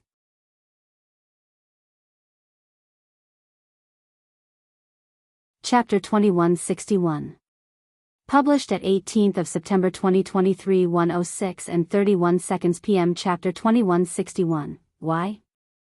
If audio player doesn't work, press stop then play button again. Lionel waved a hand, his gaze sharpening. He could already feel the movement of the scholars. The only reason they had hesitated was because of Velasco. It could be said that Velasco was only ignoring them now because they weren't worth much in the grand scheme, something that was difficult for these ancestors to accept. But that moment of hesitation had actually caused their genius to fall. Despite this, their reactions were odd. Rather than being torn or inconsolable, they were actually worried. This was an emotion that made sense, but the trouble was that it was a bit misplaced, and it didn't seem severe enough given the situation. Anya fell from Lionel's arm. Seemingly feeling that something was odd, Lionel also waved a hand, severing Anya's head from her neck and then sending two fingers forward, a sharp bow force taking shape and attacking the location of her ethereal glabella directly. With his current dream force, seeing through this only took a small amount of effort. He wouldn't make a mistake like he had with Amory, missing the ethereal glabella after his first attack. However, even after Anya's head shattered, his eyes remained narrowed. The reaction of the scholars was still off. That was when it happened. A blinding pillar of light rose from the starship in the distance. The vessel had been completely ignored by Lionel. It was because it was far too impractical for this battle and not nearly powerful enough. If he wanted to make a difference with the starships, he would need a whole fleet of them, but he only had one, not even counting the second and larger of the two. In addition, it was better that he did ignore it. After all, his brothers and many of the geniuses of the humans had retreated back to them. Not using the starships could count as keeping them out of the line of fire. However, there was someone else that was on the starship, a woman that Lionel had found practically useless after defeating her. Harmony. Harmony was unable to participate in the air wars because she was only in the sixth dimension and far too weak. Of course, that was just by the standards of Lionel. Compared to other sixth-dimensional existence, she was even beyond the so-called cataclysm generation. It was just that Lionel and Aina were on a completely different level. But there was something else that clicked for Lionel in that moment. Back when he was fighting Harmony, there was an odd and sudden boost to her strength that occurred not long after she communicated with Anya. Two sides of the same coin. Lionel's eyes narrowed. From the location where Anya's corpse had collapsed, another pillar of light formed, forcing Lionel back a great deal. The rage in Lionel's heart was only growing. He wanted this matter to be over and done with, but bullshit kept coming. It was like the world was telling him that his power alone wasn't nearly enough, as though it was trying to remind him just how insignificant he was. The more he thought about it, the more furious he was. He clenched his fists, his pores suddenly dilating and beginning to spew out small streams of flames. His body was completely coated, but he didn't seem to have noticed at all, his patience wearing thinner and thinner and thinner. The two pillars of light combined, a shadow of harmony and a streak composed of Anya's corpse shooting into the skies and melding into one. Their auras began to soar, growing fiercer and fiercer until they reached the very pinnacle of the seventh dimension, but even this didn't feel like it was enough to describe it properly. It was an aura no weaker than an ancestor's despite the level it was stuck out. It felt like Anya, or maybe it was harmony, or maybe both, could cross the dimensional barrier and battle it out with ancestors whenever she so pleased. Anya stood in the skies, power overflowing. Her horns were twice as large as they had been before, the death force that was under her control spilling over from all sides. Lionel didn't even give her more than a glance, his rage continuing to spill over. Rise! His roar echoed, the corpses of ancestors that had fallen under his father's might and his own spear beginning to rise out from the ground. However, just when it seemed that he would succeed, Anya cast a glance downward and her death force fell like a torrent. Trying to control death before me? Your arrogance will be your downfall, she said lightly. The connection Lionel had formed was stripped away. It felt like the souls that had just been in the palm of his hands were accelerated on their path to the underworld, not giving them a chance to resurrect at all. Anya looked toward Lionel, seeing the flames raging out of control around him. She shook her head. Indeed, it seemed that this answer she was going after didn't matter. Clearly, it was already much too late for Lionel. It wasn't a matter of when it would happen anymore, because it already had. He felt that the whole world was beneath his notice, as though he could act with naked abandon and not be expected to care for the consequences. He didn't understand the kind of good work she was trying to do. This world was designed to go down a certain path. Whether it was Lionel's grandfather, his father, or Lionel himself, they all tried to deviate from this path. For the greater good, for the people that called this place home, they had to take a step back, and if they refused to do so, they deserved to die. She raised her hands to the skies, her palms facing upward. Even beneath the carnage of the Battle of Velasco and the four great families, she seemed to have carved out her own piece of the skies. The phantom of a death pulse deer took shape and her aura reached its peak. Her scythe flew up from the ground as she stretched out a hand. Without another word, she slashed downward, aiming for nothing more than to take Lionel's hand. However, she had only just attacked when she froze, looking down at her chest again. Why was there an arm in her again?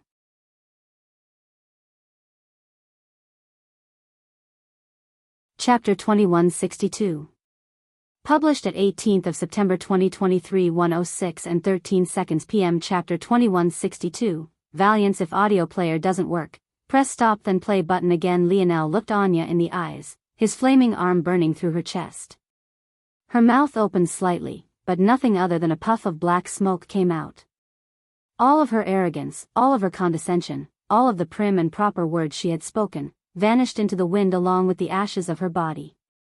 Just because Lionel hadn't used elaborate illusions before, didn't mean he was incapable of it, it just meant that he couldn't be bothered to waste his dream force on her.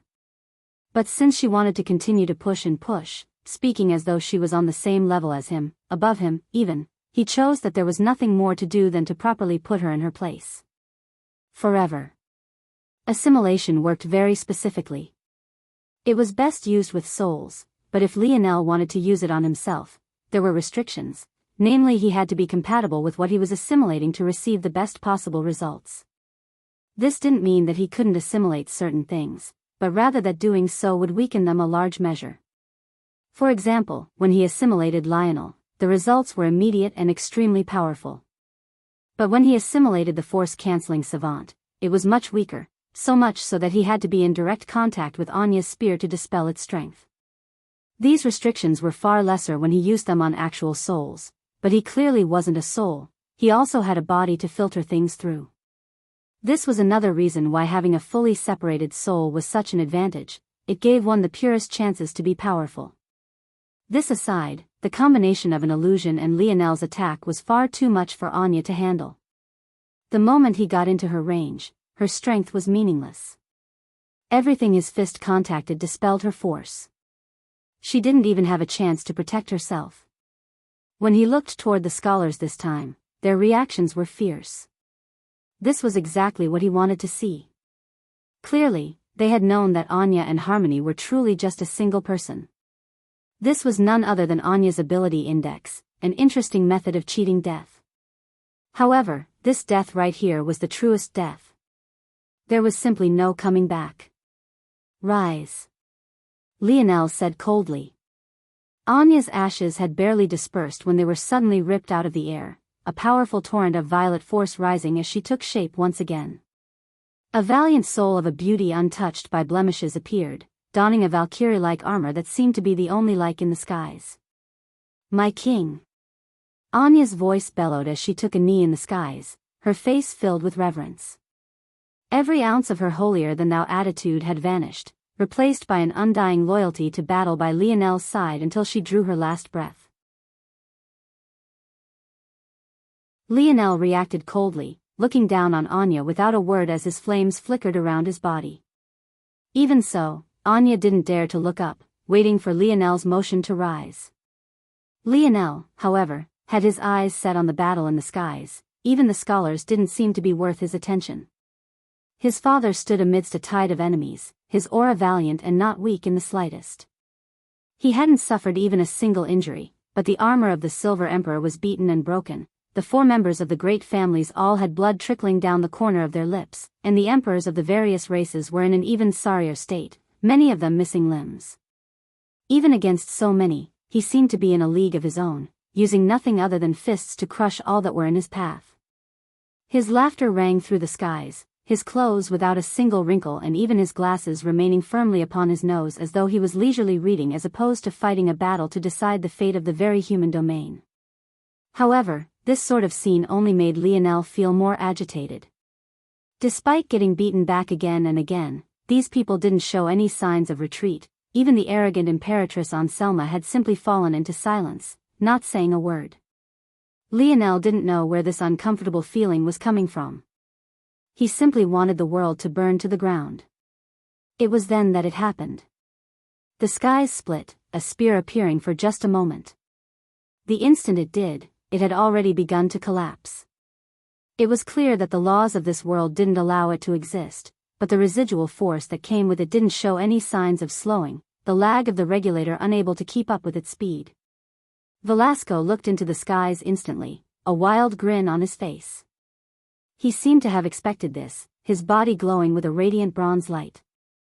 He grabbed out with one hand, a spear appearing. With the other, a gauntlet formed swiftly. In the blink of an eye, an armor of silver, gold and black took shape.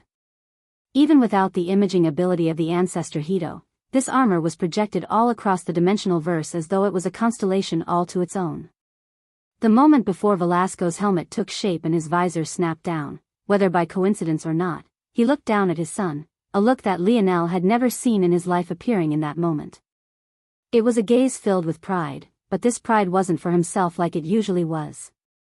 Rather, it was a pride in his seed, in his son, his own flesh and blood. It was only an instant, but Velasco knew that Lionel had seen it. "This spear is for my father," Velasco said in a voice filled with unprecedented calm. His aura soared. Lionel's expression changed, his mind working too fast. That aura, it surpassed the 8th dimension, it surpassed the state that the regulator felt was tolerable.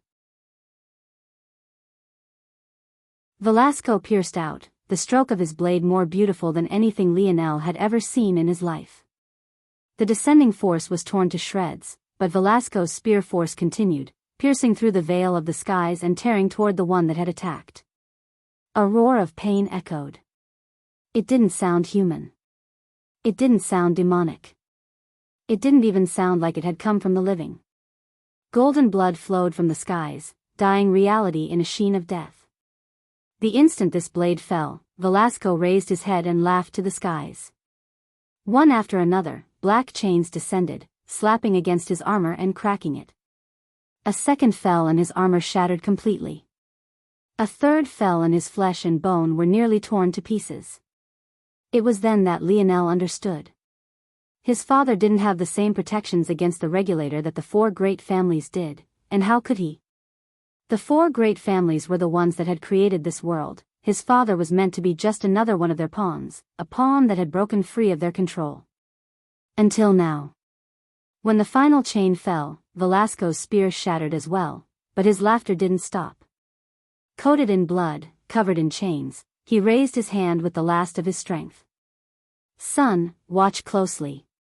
He gripped his fist, and another spear appeared. Although much weaker than his first, it shone with a radiance no fainter beneath his valiance. Erdiel's note, "Nah bro. Ospec ain't about to do what I think he's about to do. Nah bro. Nah."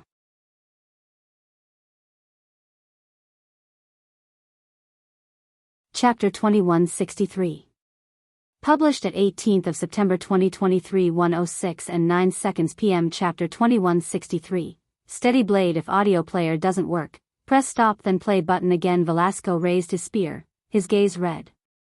But it was hard to tell if it was because of his emotions, or if it was because of the blood flowing across every inch of his body, only obstructed by the black chains that layered atop of it. Even so, the tip of his spear was as steady as could be. Maybe one of the first things a new spearman would learn was how to raise and hold their spear. Those that learned fast would learn the importance of a steady blade, one unmoved by fatigue and imbalance.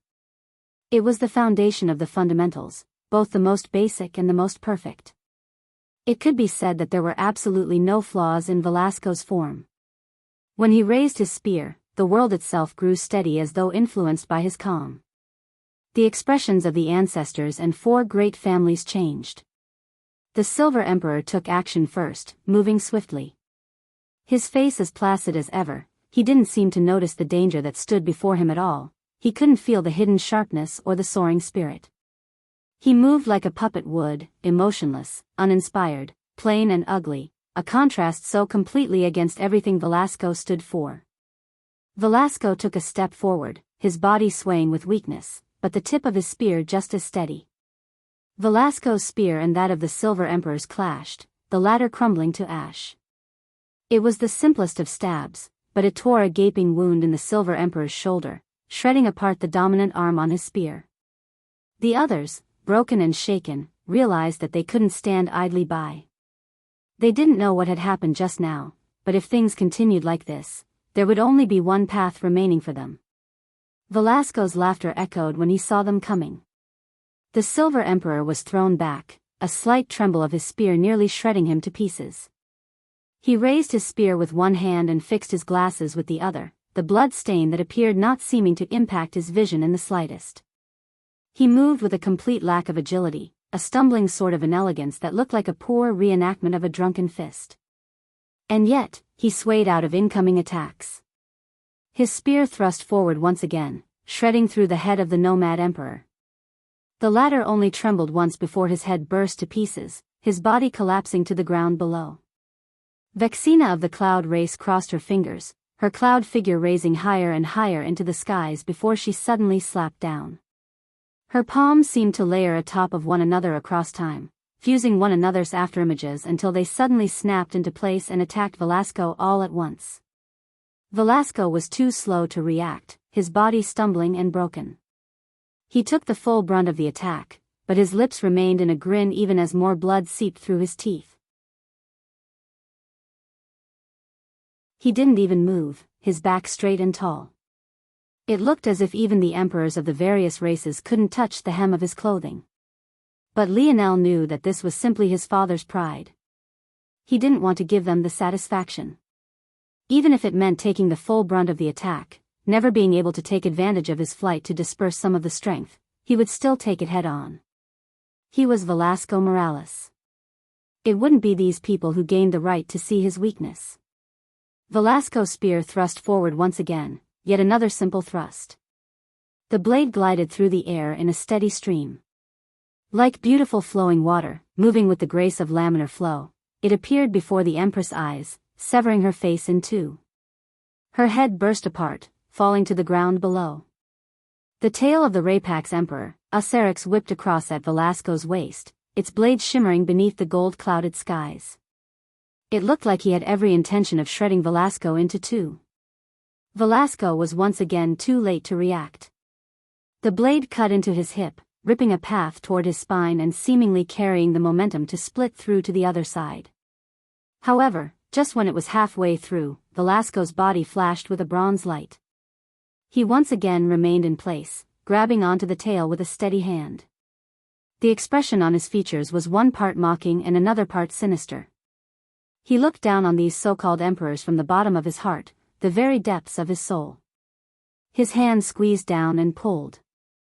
He ripped the Rapax tail through his body, pulling the Acerix closer to him and piercing out with his spear at the same time. The Rapax's sturdy carapace was like wet paper. Every time Velasco attacked, another would fall.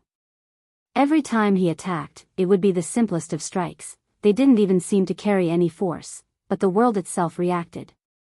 It was as though he was doing something he never did. He was explaining. He was simplifying his strength, dulling it down to its very roots, extricating only the most important points and shedding light where there was once only darkness. The Silver Emperor suddenly appeared once again, having finally flown back from the far-off distance he had been stuck in. He closed the distance between Velasco and it in the blink of an eye, punching out with its only good remaining arm with an expression as cold as ice. Velasco was ready this time. The Silver Emperor was the one he paid the most attention to. However, at that moment, Rydran, Emperor of the Spirituals, had raised his hands high into the skies. A strong, surging, metallic-like earth force took shape as countless hiltless blades appeared, each as powerful as the last. With a sway of his hands, they all descended, moving toward Velasco the instant he had attacked the Silver Emperor. Velasco had expected this, though, and circulated his force in that moment, striking out a palm at the same time as his spear descended. However, midway through his palm strike, his force seemed to have caught a snap in his nodal pathways, a mouthful of blood flowing out of his mouth as his aura was disrupted.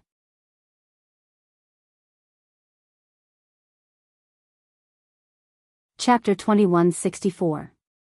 Published at 18th of September 2023 1:06 and 9 seconds p.m. Chapter 2164. Sona, watch closely. If audio player doesn't work, press stop then play button again. Velasco's grin didn't fade. The Rapax Emperor's blade had severed quite a number of nodal pathways. He could still deal with it when he was only attacking once, exhibiting a level of control others couldn't even begin to fathom. But it seemed that two streams were beyond his limit at the moment. His spear and palm halted for just a moment before they blasted forward again, but the timing was already off. His spear wasn't fast enough to repel the Silver Emperor completely, and his palm wasn't fast enough to disrupt the casting of the Spiritual's Emperor. Rydran couldn't dodge the palm strike, but he had already sent his attack forward. His tattered golden robes fluttered and solidified, bracing for impact. But even so, he was sent flying into the distance with an even greater speed than his attacks had come. The Silver Emperor's head shattered completely under Velasco's spear, but his fist energy was now too close for Velasco to dodge. A hole was blasted through Velasco's chest, causing his body to shudder. His spear tip trembled uncontrollably before his wrist flexed and he stabilized it. His grin subsided somewhat, his mouth parting so that he could gasp for air with what parts remained of his lungs. Right then, the blades of the Spiritual's Emperor descended, peppering his body through as though it wouldn't leave a single inch unscathed.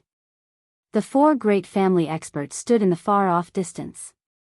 Although there was only a line of blood trickling down the corner of their lips, only they knew how truly ravaged their inner organs were. The only reason they only looked somewhat harmed was because their pride didn't allow them to show anything more. Maybe in a superficial sort of way, they were similar to Velasco in that regard. Except for the fact that Velasco would never rely on numbers like this. This is a worthless waste of our time, those fools died because they're too stupid, the ninth-dimensional expert of the Lavis family said. The moment the regulator's chains fell without protection he was destined to die.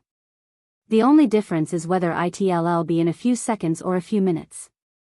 The gazes of the other three flickered, but they didn't speak. They knew that this was true as well. Without the runes they had relied on, it was impossible to survive. Those chains weren't a suppression, they were a death sentence, an execution. The fact that Velasco was still standing at all was enough to shock them into silence. They had been stunned enough that they hadn't even dared to move. But the reason they didn't leave was also due to pride. They wanted to take this man who had humiliated them down with their own hands. Seeing him standing there, his spear tip no longer able to remain steady, a hole in his chest, his gaze lowered and dark, they felt that this was the most perfect opportunity they could ever have. And yet, none of them dared to move. Imperatrice Anselma didn't dare to move either, but she was so agitated the veins bulged across her forehead. She wasn't a patient person and had never been humiliated like this in her life. How could she take such a thing lying down? Suddenly, she remembered something. Her gaze shifted and landed on Lionel, who was standing in a complete daze. His eyes were blank, his body so relaxed it looked like it could collapse at any time. He truly looked as though he was in the greatest state of shock he had ever experienced. Son. Anselma's gaze turned sinister. She raised a palm. Dead man, before you go. Take a nice look as your son dies. Anselma had already struck as she spoke. She wanted to see Velasco's despair, but she also didn't dare to stay even a moment longer. She, along with the other three, all activated their own treasures, their bodies already beginning to fade by the time her words had echoed out. Both father and son will die together, what a fairy tale. Anselma's disdainful words echoed through the skies as she finally vanished. Velasco looked up, his gaze bloodshot. This time, it wasn't due to the pouring blood of his body, but rather because he had truly reached the end of his limits, but he had yet to do everything he needed to. There were still far too many scholars still left alive, and now his son was in harm's way. So long as I breathe. Velasco said lightly. There is no one that can stop my spear. Velasco raised his spear once again, the trembling tip becoming as straight as a javelin, as steady as a mountain, as undeniable and eternal as the starry skies themselves. He spoke the words with a steady voice. In his life, he had always taken his own path. He had disregarded much of the moralist teachings and built his own.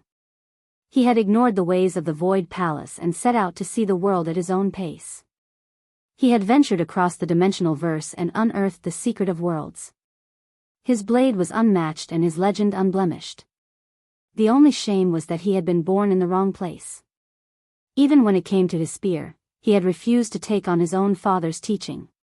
But it was unironic, in these last moments, when he spoke those words, he felt the spirit of his own father.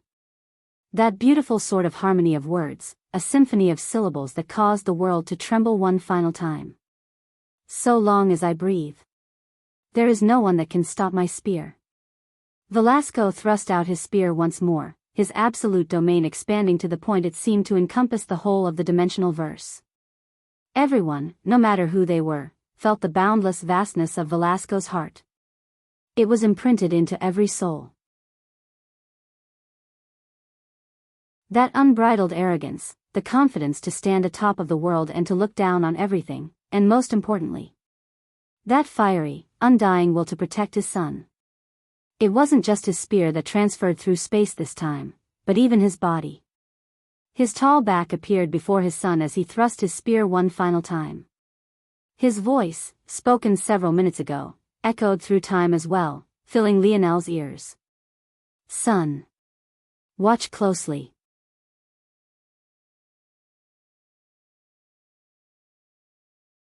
Chapter 2165. Published at 18th of September 2023 1:06 and 8 seconds p.m. Chapter 2165. The weight of a father's love. If audio player doesn't work, press stop then play button again. Velasco's spear descended, the last of his force piercing through the world. Everything in its path was shredded to pieces, nothing it touched could remain unscathed. It was a strike that carried the purity of fatherhood, casting light onto the shadows and brightness upon the dark.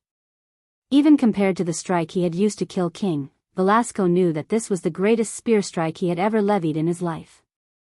It was his greatest pride. Anselma's attack never touched even a single hair on Lionel's head.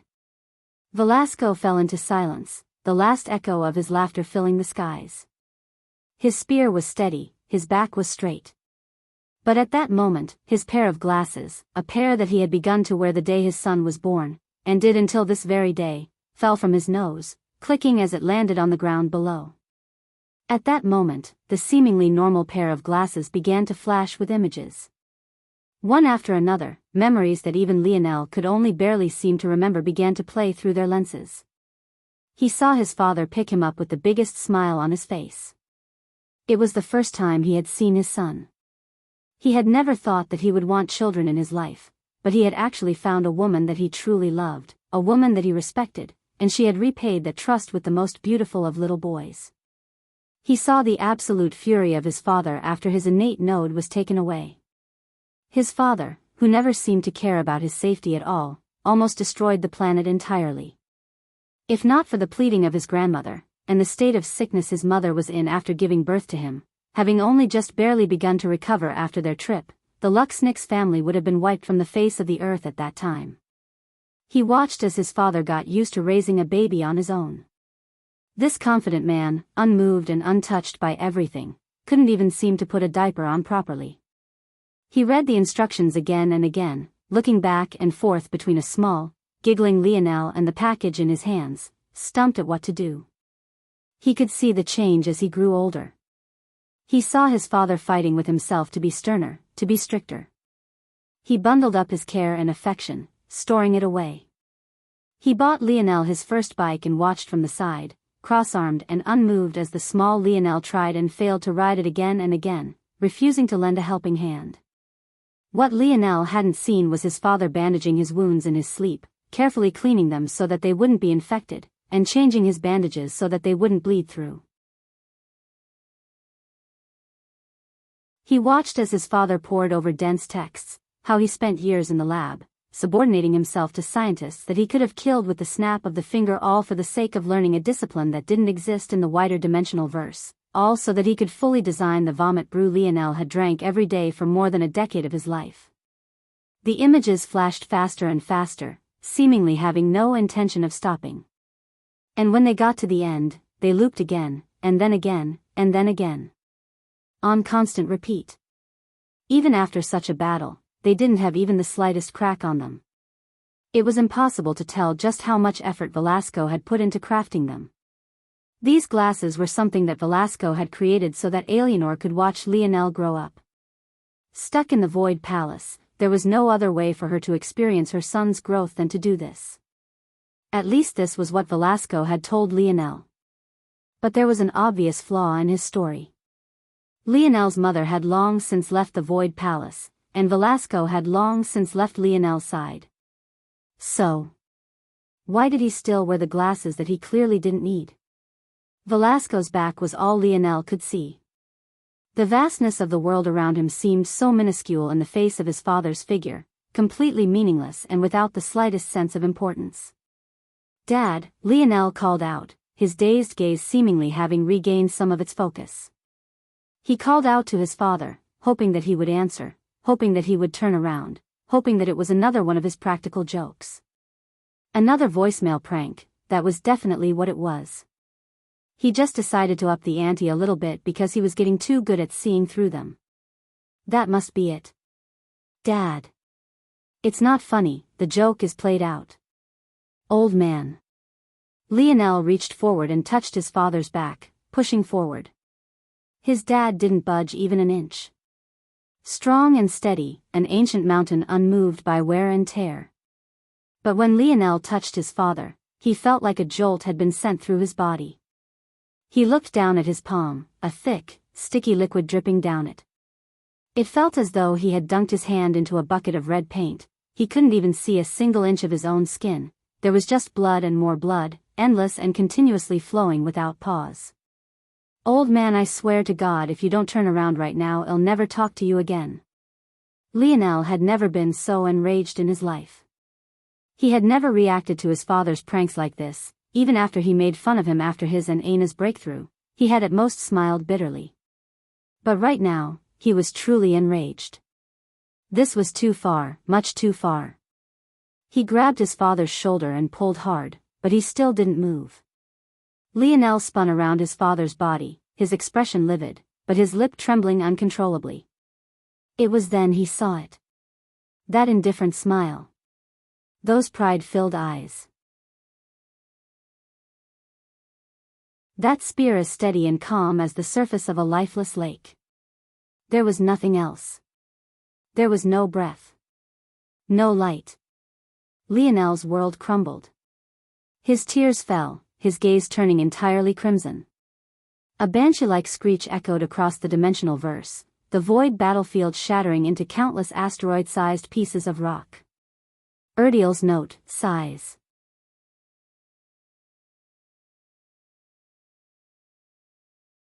Chapter 2166.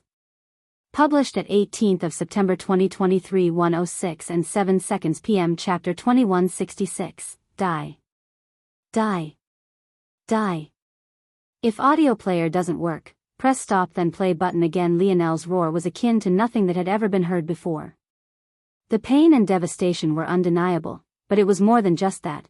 It was a fury toward everything, a fury that burned within the deepest reaches of his very being, a fury that wanted to destroy everything in his path. A violent wave of dream force spread out in all directions. It was a wave the likes of which should have only been able to be produced by a universe, a wave so large and all-encompassing that it was entirely inescapable.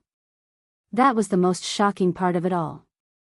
The void battlefield wasn't destroyed under some mysterious strength, nor was it some physical force. It was destroyed for no other reason than Lionel's will descending down, wanting to see everything in his path destroyed to the greatest degree. The void palace crumbled to the ground, the surrounding solar systems and galaxies quaked, even the anarchic force before Lionel, the arbitrator of destruction, the force of the strongest beast of devastation to ever exist, crumbled to ashes. Lionel's twin pair of Scarlet Star Force innate nodes erupted with a blinding light, tearing a pair of holes through Lionel's body and forming two burning flames on either side of his hip.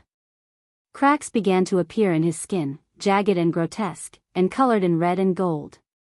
It looked as though a virus was taking root in his body, but Lionel himself only seemed to continue to roar into the air. At that moment, within the deepest depths of his mind, a figure sunken into a lake of blood was collapsed face first within without even the smallest sign of movement. The chains that had bound him had already long since shattered, but this didn't seem to have been enough to stir him awake. Right then, though, his finger twitched. The dream force erupting from Lionel doubled. The figure stirred once again. The dream force erupting from Lionel doubled once more. It was impossible to measure just how large the difference was getting. Lionel had already somehow awakened his dream force to a level that surpassed a savant despite not being a savant himself. But now, it seemed to be that he was pushing even further beyond those bounds, his limits impossible to see. The stronger his dream force grew, the more violent the destruction around him became. Even the scholars were forced to rapidly retreat, the shock on their faces evident. They hadn't moved initially just to make certain that Velasco was dead, but the moment they had the intention to do so, it looked as though Lionel had completely lost his mind. They looked down at the battlefield before them, their minds shaken. The void battlefield was the strongest land in all of existence. It withstood the wear and tear of anarchic force for countless years. While it was possible for them as ancestors to cause sweeping damages to it, that was still greatly limited by both breadth and depth. However, right this moment, they could see through to the end of the void battlefield entirely. Lionel hadn't just shattered a top layer, he had shattered the entire thing. Lionel's body continued to warp and change. The more the figure stirred, the more furious his roar became. The images projected to the rest of the human domain simply couldn't hold up. They only had time to see Lionel's head tilt up into the skies and for a howl the likes of which they had never experienced before to suddenly bellow forth before the images crumbled completely. Their only conclusion was that this destruction had to do something with Lionel, but they had no way to confirm this, and their greater logic told them that this simply didn't make any sense at all. Lionel, however, wasn't in a state to care about the thoughts and feelings of others. The more the figure in the pool of blood stirred, the more violent his thoughts became. His body grew a size, and then another, until he was eventually over 3 meters tall. Horns that seemed as red as blood in one light and as dark as night in another grew from his forehead, piercing toward the skies above. His skin, cracked by violent streaks of scarlet star force that looked like the tracks of molten rock, began to be covered in scales of alternating red and violet. If it wasn't for the fury on his face, it might even be possible to say that he was a truly beautiful creature. Every line of his scales was clearly defined, carved of the most gorgeous of gems, and carrying the reflection of the world within. The pulsing veins of scarlet star force that flew through them only made them look more exotic and accentuated their beauty all the more. His hair had grown into a flowing river of twinkling violet-red light, seeming to have neither shape nor form. It looked as though he had stepped out from a dream. But Lionel didn't want beauty. He wanted death. He wanted destruction. Lionel's body vanished, his howl lingering in the air without the slightest hint of disappearing.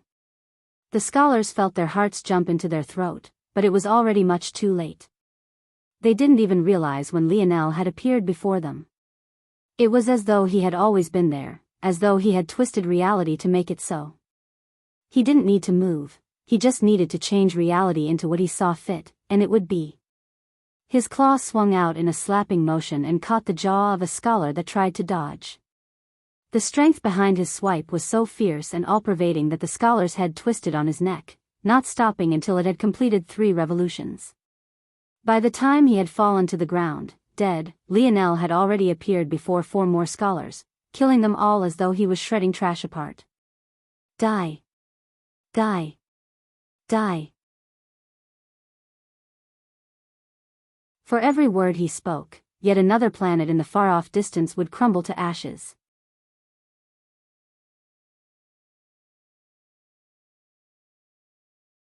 Chapter 2167. Published at 18th of September 2023 1:06 and 5 seconds p.m. Chapter 2167. Cease to be if audio player doesn't work. Press stop then play button again. 2167 Cease to be. Lionel's howls descended onto the whole of the dimensional verse. Those that were lucky enough to not be destroyed took cover, dodging out of the way of shattering glass windows and collapsing buildings. But the one thing they couldn't escape from was that sound, that howl that would haunt their dreams for decades to come, and even worse than that, the events that would happen afterward. The blood of scholars dripped from Lionel's fingers. His mouth had long since closed, but his howls continued to sustain. It was clear that these roars came not from his voice, but his very soul, an entrenched and impossibly deep pain that resonated through his very being. It wasn't enough, it wasn't nearly enough. There hadn't been enough death, not enough destruction. He needed more, he wanted more. He wanted to feel more blood drip between his fingers, more bones cracking beneath his claws, more cries of despair to drown out his own. He flashed and vanished, his steps moving impossibly quickly, and yet not at all. Reality warped around his being, and every movement he made was like another step on the hearts of those that were sitting and waiting to see just who he would target. The cloud domain was in shambles. The existence of an emperor to their race was like a pillar that held up the skies. It was impossible that they wouldn't know about her death immediately, especially since they were so skilled in matters of the mind and soul. They were in a state of both chaos and mourning when Lionel's howls reached them. The broadcast to the human domain had not been sent to them, so they had no idea about what had happened. Only the highest echelons understood the mission their empress had been on, and they had known the risks. But seeing the price they had to pay made it extremely tough to swallow. Now they had the responsibility to calm down the masses. What they didn't know is that they might never get the chance to. Lionel hadn't chosen the cloud race out of malice, he simply chose the closest domain he could. There was a reason the cloud race had been able to infiltrate them so deeply. He cared about nothing other than making the world suffer. He walked through the starry skies, walking across impossible distances. Every planet he walked by, whether inhabited or not, crumbled to ash. It took nothing more than a ripple of dream force and everything else followed naturally. He moved even faster than a starship could fathom. The news of the death and destruction spread fast, but not faster than his steps. Oftentimes the news would come long after the planet had already shattered to pieces. The death count was already quickly approaching the hundreds of billions, and then began to push the trillions.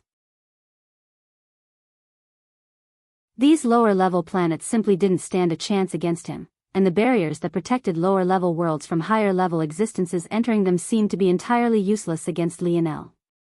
He crossed into fourth-dimensional worlds, fifth-dimensional, crossed that and entered seventh-dimensional worlds before going back down to sixth, seamlessly and without issue.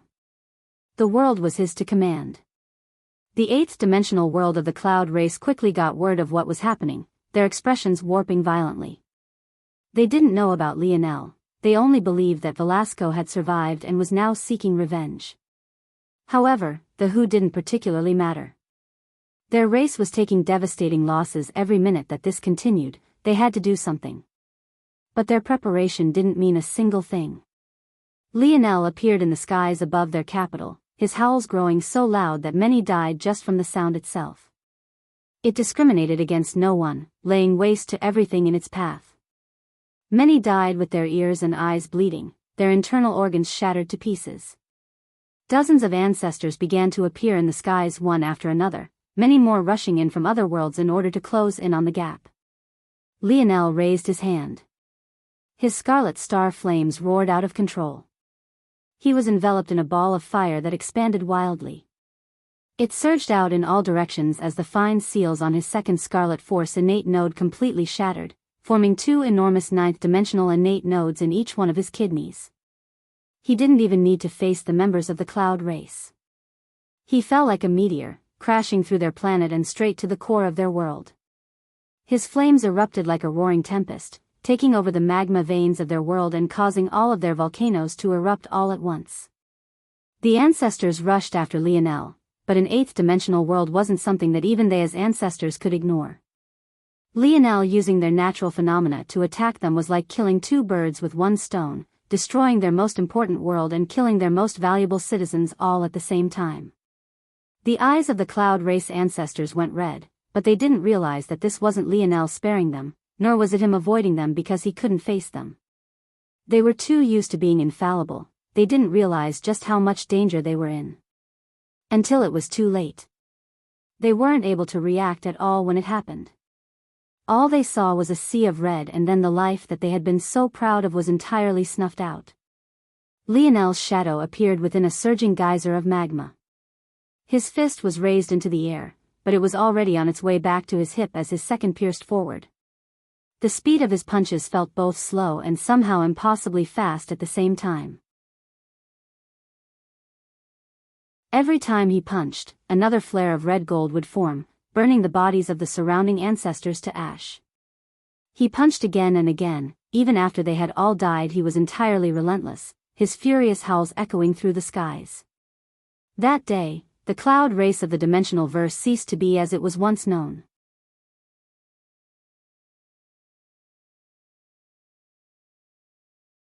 Chapter 2168.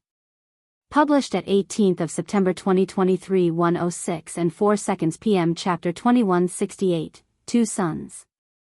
If audio player doesn't work, press stop then play button again. 2168 Two Suns.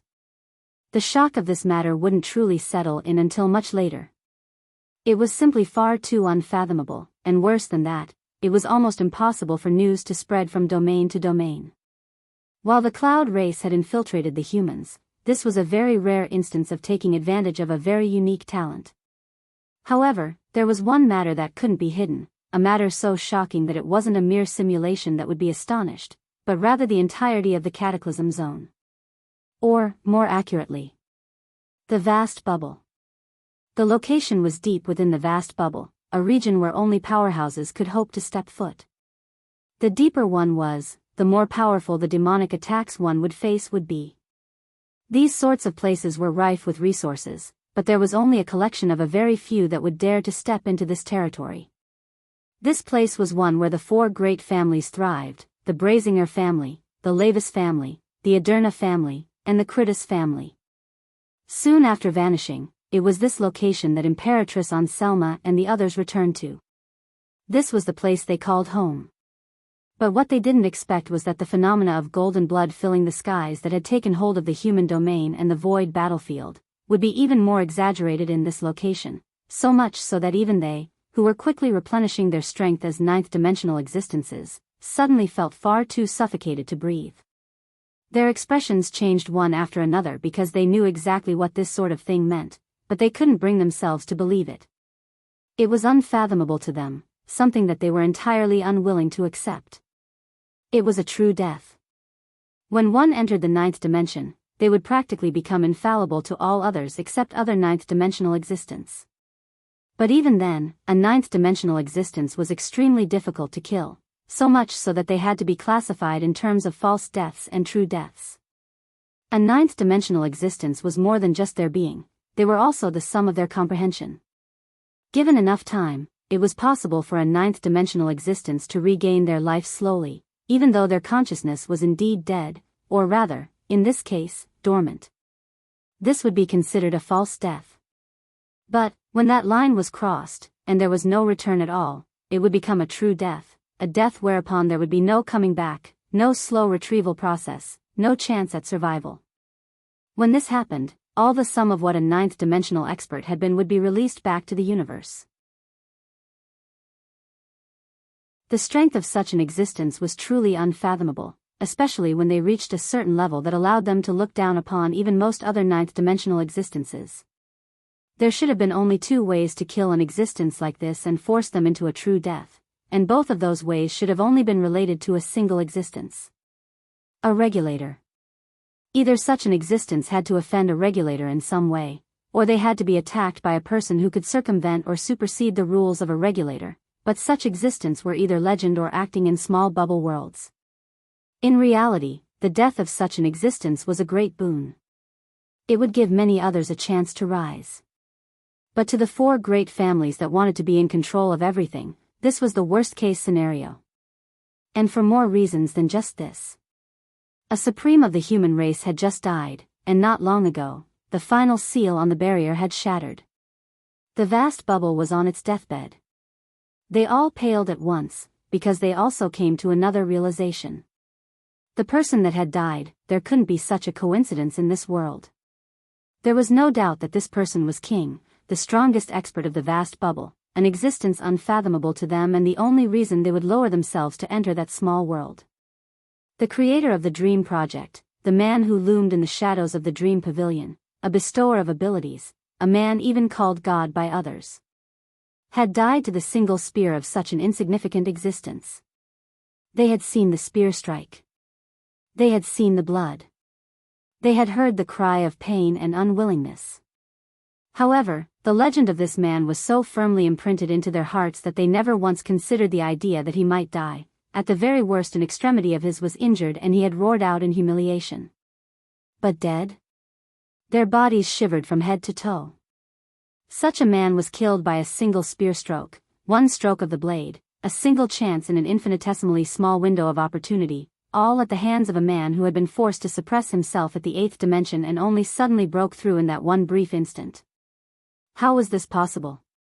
No, the answer to this question didn't even matter. What would they do now? How would they respond to this situation?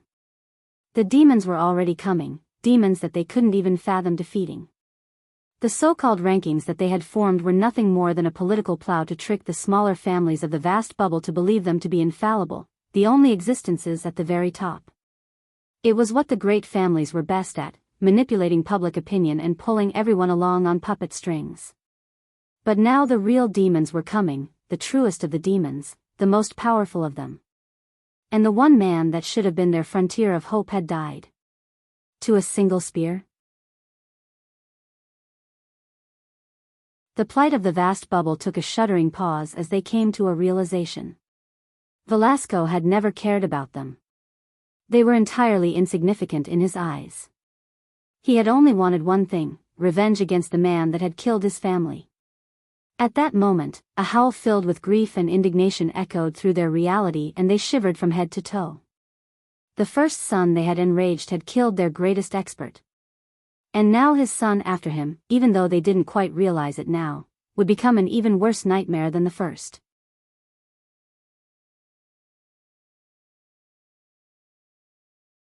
Chapter 2169.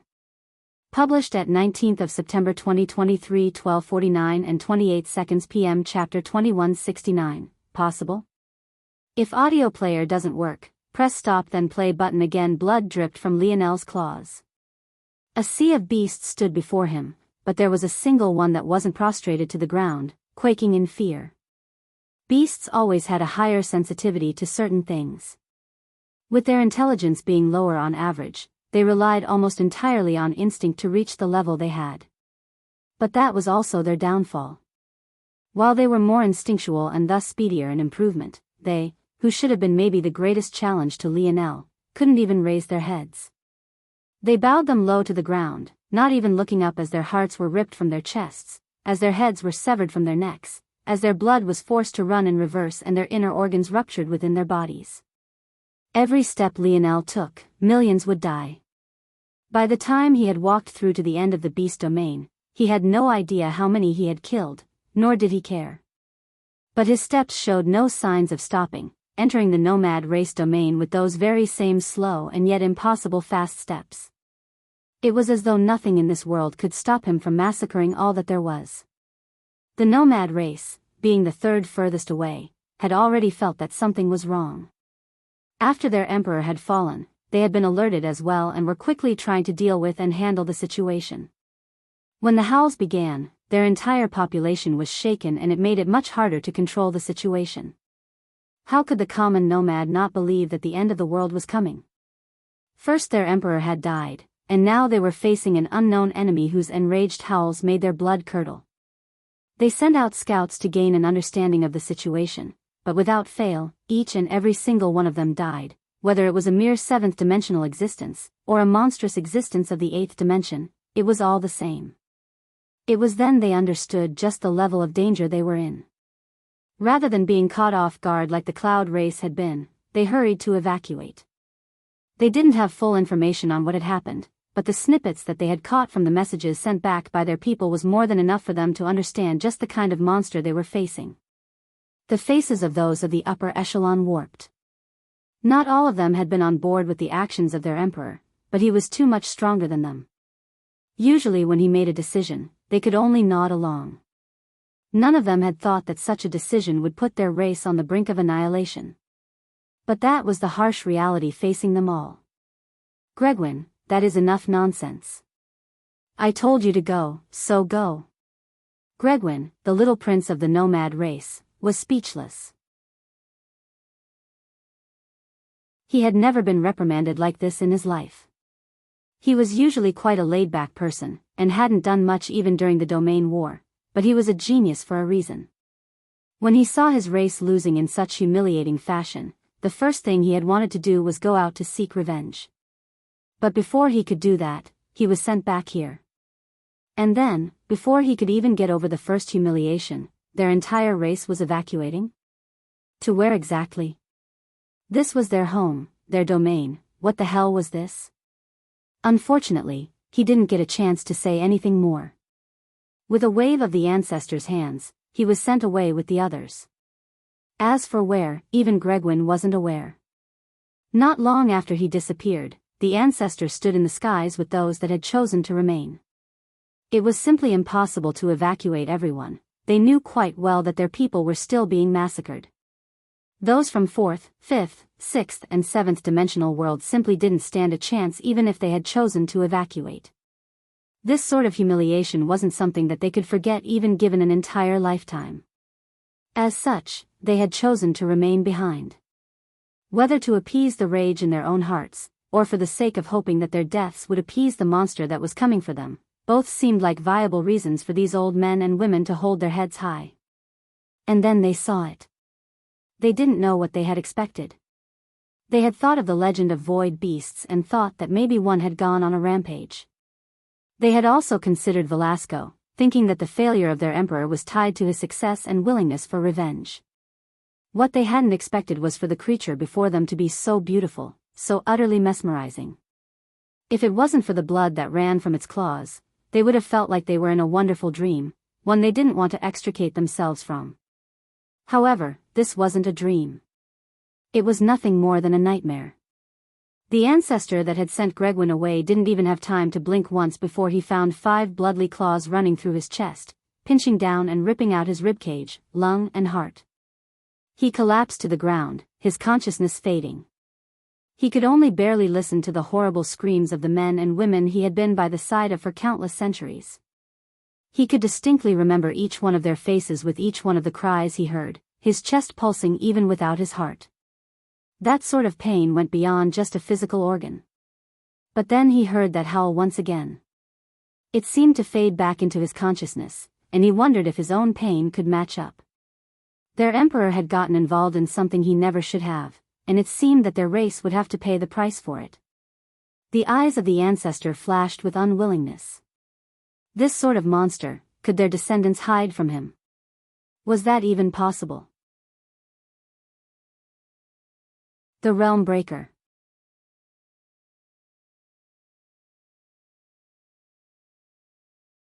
Chapter 2170.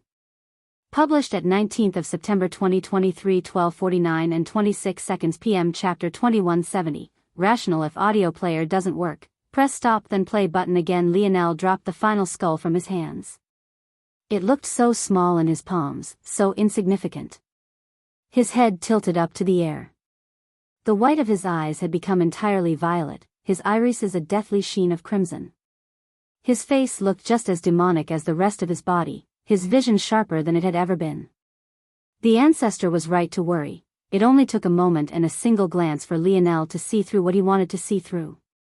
He took a step forward, ready to pursue them, but before he could, his raised foot stopped, slowly lowering back to the ground. Before him, a man wearing valiant golden armor had appeared. That stalwart face, that determined expression, that complex look, there was only one person it could be. It was none other than Lionel's Uncle Montez. Lionel didn't say anything, he simply looked at the man. He didn't seem to be in a hurry, time wasn't an issue. He had all the time in the world to send everyone in this dimensional verse to hell. He didn't need to use much effort to find them again, and then again. There was no one that could hide from him, nothing. It seems you haven't lost your rationality, Montez said lightly, realizing that his nephew had no intention of speaking to him first. He didn't blame him. He had done nothing as his own elder brother died, but there was truly nothing he could have done. He wasn't as good as Velasco, he wasn't as strong, he was always chasing after his elder brother's footsteps, and yet continuously only able to watch him get further and further away. Lionel had seen that frustration on his Uncle Montez's face before. It happened the day he taught him his grandfather's way of the spear. He had tried to paint a spear, and it had looked beyond perfect in Lionel's eyes. But after he had finished, drained and sweating, Montez shredded it to pieces, enraged by the result. Back then, Lionel could tell that if not for the fact his nephew was right before him, Montez's reaction would have been one of even greater frustration. Not long after that, Montez had left Lionel to his own devices, going off to who knows where, and now he had suddenly appeared before Lionel once again. Imperfectly rational, Lionel spoke slowly. His voice carried an edge of biting cold to it that didn't quite seem to be human. But just hearing it made Montez completely shocked.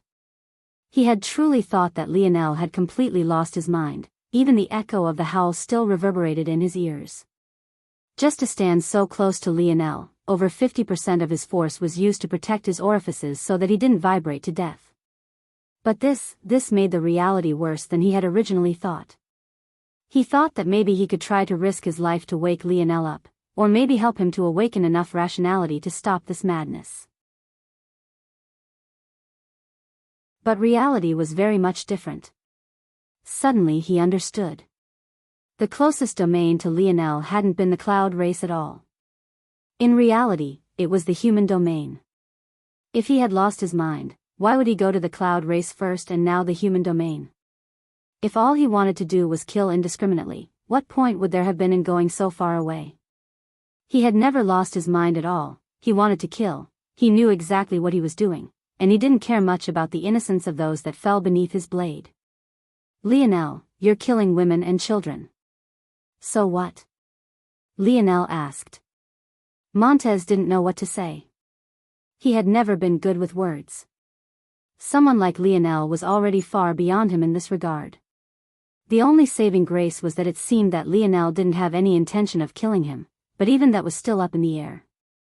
Someone so cold, so distant, so unfeeling, seemed to be the kind of person that could do anything.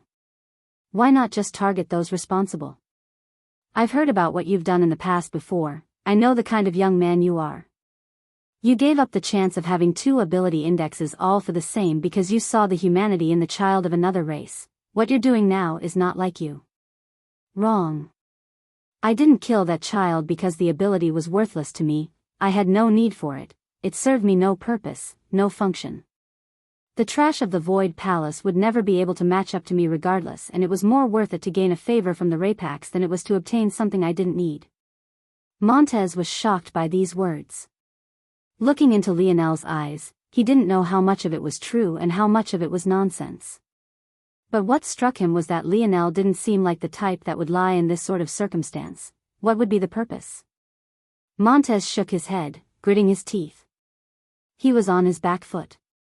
He was very much used to interacting with Lionel as the one in the superior position, but now he could hardly tell who was the uncle and who was the nephew. He almost felt that Lionel had simply casually allowed him to take the lead in the past because he felt that it was what most others would do. Just how much of his nephew's personality was real and how much of it was manufactured for the sake of appeasing those around him? How much of his charisma was real versus fake? How many of his actions were just calculated chess moves to make those around him feel the way he wanted them to? Montez didn't know what to do or say, his flustered appearance only growing as Lionel raised his foot once more to leave. Suddenly, his mouth opened. Aina is pregnant.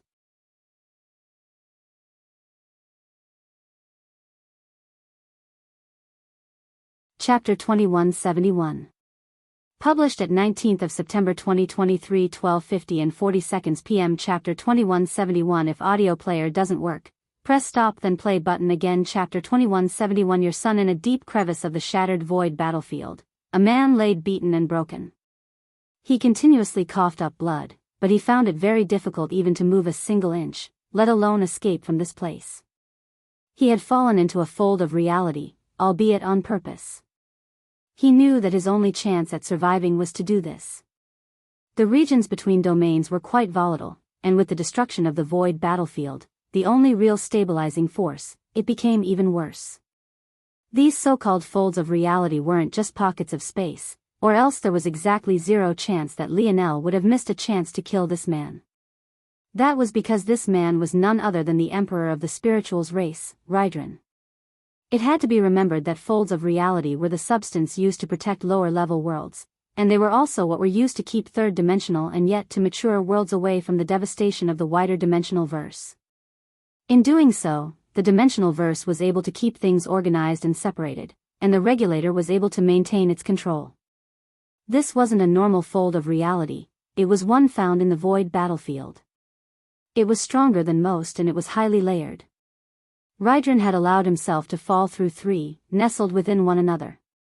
Maybe if Lionel had been specifically looking for him, he would have found him. But Lionel's opinion of his father was far too high. In his mind, Rydran could only be dead. Of course, Lionel had been thinking too much. Velasco had been heavily injured and he had also only attacked with a single palm strike. In addition, Rydran was most proficient in defense as he was a metal-type spiritual. If Velasco had used his spear, there would have only been one result, but he had to use it on the puppet of the Silver Emperor at the time. Rydran shook his head. He knew he stood no chance to get out on his own, and this kind of injury wasn't something that he could deal with easily. Usually, he would just cast this body away and rebuild a new one. Of course, such a thing would take a ridiculous amount of resources, but he was an emperor. Even if he didn't want to waste the resources, his people would never allow him to give up on himself like that. The issue was that Velasco was truly sinister. Something about that palm strike had not only heavily injured him, it had likewise heavily injured his soul, while simultaneously binding him to this body. Right now, he was like any other human. If his body died now, he would die. He had no choice but to call for help. Rydran had no idea how long passed. It was impossible to tell the length of time while stuck in a fold of reality, but eventually a spiritual did come. When he saw who it was, he couldn't help but relax. It was his pride and joy, the best of his children. A young man stepped into the fold of reality, his body protected by a mysterious flickering chain around his neck. His expression changed when he saw the state of his father, but he didn't say much as he came forward, helping him up slowly. If Lionel had been here, he would have recognized this young man with incredible ease. It was none other than the very same young man he had seen projected from the Biyao domain tower. It was only right for the young man to be shocked. He hadn't expected that his father could ever end up in such a state. "Let's return, Rangel. Are you going to be all right, father?" "Yes, I just need dash." Rydran froze. He looked down at his chest, only to find that an arm had gone through it. He couldn't believe what he was seeing. He hadn't thought much about who he asked to come back, he trusted everyone in his race, his position had always been unshakable. Although it was a bit weird that his son would come of all people, he didn't think twice about it. That was because even if he trusted everyone, how could he trust anyone more than his own flesh and blood? But of all the outcomes, he had never expected this one. "I don't know why you felt the need to lie to me, father," Rangel said lightly. "I can see through your state with a glance. Your soul has been fused to your body, you'll be a cripple for the rest of your life. You've served the spirituals for long enough, it's time for you to rest." Ridran's consciousness began to quickly fade. "Didn't try to lie to you, I only wanted." Rydran collapses, dead. He only wanted to tell his son that he hadn't tried to lie to him, he had just wanted to continue his front as a powerful father, unflappable and unmovable. But he didn't know that that image had already crumbled the instant Rangel had seen his state. Rydran looked down at his father's corpse. There was truly no better opportunity than this, it was as though a pie had fallen from the skies. He looked away and at the object in his hands. With a flick of his finger, the flesh and blood vanished, leaving behind nothing but a gorgeous, golden innate node. Rangel was the very same legendary genius that Wise Star Order had spoken about, the boy born with not just one, but 9 innate nodes. What others didn't know was that Rangel wasn't satisfied with this, that was because he was just a single innate node away from accomplishing something that would flip this world on its head. Not only did he need a 10th, but he needed this very innate node in his hand. If he could have taken it from someone else, he would have. The trouble was that even though innate nodes were less rare amongst spirituals, that was only for the base and lower elements. This variant Earth-type innate node was special and had only appeared once in their history. And now, it was his. "Don't worry, father. The fact that you ended up in this state could only mean that your potential wasn't enough to stand atop of this world. If you can't even conquer this world, then how insignificant would you be in the next? Your son will carry on this burden for you."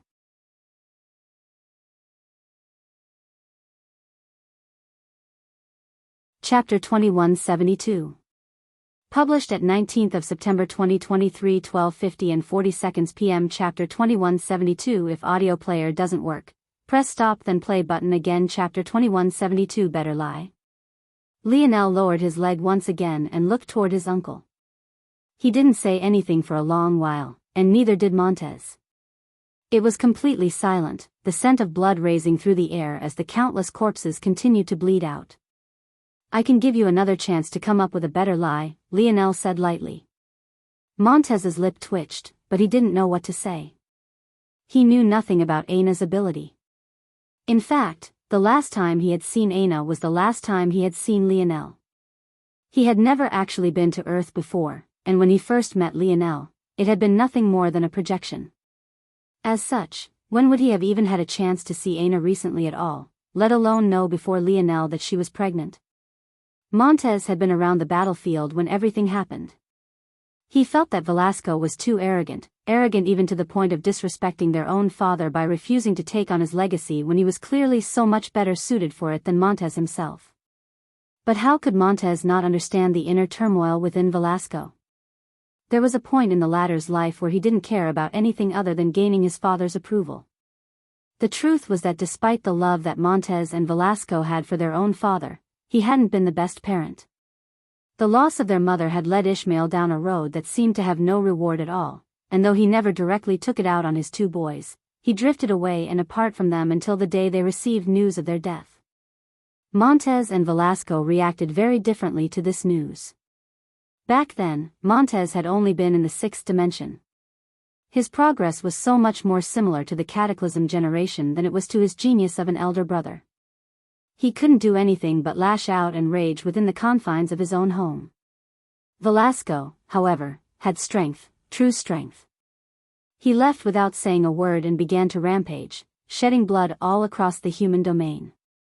It was much different than what Lionel was doing now, but the difference was that Velasco had grown up within a power clan. He understood the inner workings and politics much more intimately than Lionel did. As such, he was far more interested in making those traitorous bastards die. The reality was that the only reason the Void Palace had survived to this point was because Velasco had already killed all those he had evidence for. He had gathered much more evidence in recent years, but he never took action because he had a bigger target in mind, the real mastermind, the man who called himself king. That event and the things that occurred afterward caused Montez to build up a lot of resentment. He felt that he was too useless, too small and insignificant in the face of his brother. He felt that as a son he should have had a part in revenge for his father, but he never got the chance, and he took that failure out on both himself and his brother. Even with his wife, he couldn't even bring himself to give her a child, that sort of trauma carrying forward and suffocating him. But watching his elder brother die the way he had broken him. Not only had he lost the man who likely understood him more than anyone else, he had once again been far too weak to even participate and could only stand there and watch. Even afterward, he was too weak to stop his own nephew. He had only barely managed to catch up because Lionel had spent so much time slaughtering. And even now, he couldn't seem to come up with a good reason. Montez took a deep breath, closing his eyes as he exhaled. He regained his calm slowly and opened his eyes. "Your father wanted me to give you something, please come with me. Show me some respect as your uncle." Lionel remained silent. He looked off into the distance. He had enough time to slaughter the dimensional verse to his heart's content, but if he returned to the human domain now, this form would definitely vanish, and he would fall into a state of dormancy again. The moment he awakened this form, he remembered what had happened that day in the Void Tower. He had entered this state back then, but he had completely forgotten it. This wasn't because something had happened to him, but rather because his mind's capacity in this state was far too vast.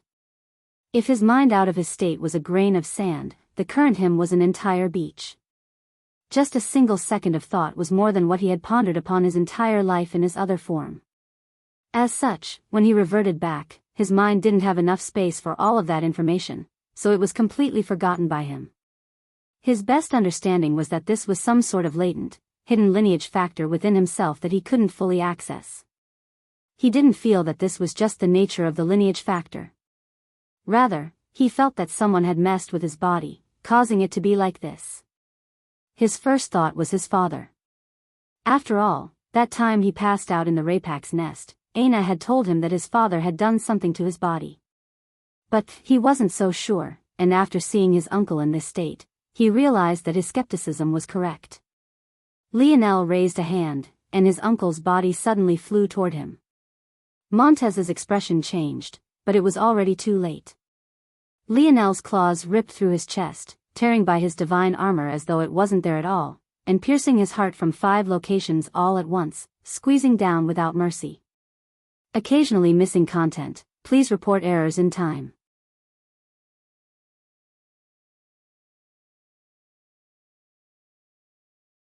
Chapter 2173. Published at 19th of September 2023 12:50 and 41 seconds p.m. Chapter 2173. If audio player doesn't work, press stop then play button again. Chapter 2173 played. Montez looked toward his nephew, but he didn't quite seem to recognize him anymore. That cold gaze that looked down at him without a single word, as though his life was just as worthless as all the others he had killed. It was heartbreaking. But Montez only felt this for a moment before his consciousness began to fade. Just when it seemed that his death was imminent, Montez's body suddenly erupted with strength. His force nodes were forcefully expanded, and the nodal pathways between them doubled in size, and then doubled again. At the same time, his divine armors shattered one after another until, under a mysterious force, his soul was forcefully separated from his body. But rather than being pulled out entirely, it rather felt that he had gained a great amount of clarity in an incredibly short period of time. Lionel pulled his claw back, allowing his uncle to fall to the ground. Montez's aura continued to grow explosively, as though all of his potential was being unearthed all at once. Lionel observed all of this silently, as though he was watching a science experiment of sorts. He wanted to see what the result would be. Soon, his uncle actually began to change as well. A familiar set of dense scales, beautiful and radiant, took shape. Very quickly, he became a beautiful creature not much different than Lionel. In fact, he was taller and more magnificent, his power clearly beyond that of Lionel's. The difference, however, was that Montez had been fully awakened while Lionel's lineage factor was clearly very much still in a dormant state. This much was obvious, though. Even in this state, Lionel was completely unable to fully awaken himself, and yet he had done so with ease for his uncle. Montez collapsed to the ground, heaving for breath. His scales and horns quickly retreated, his body drenched in sweat. Clearly, he couldn't stay in that state for very long. But inwardly, he was completely astonished.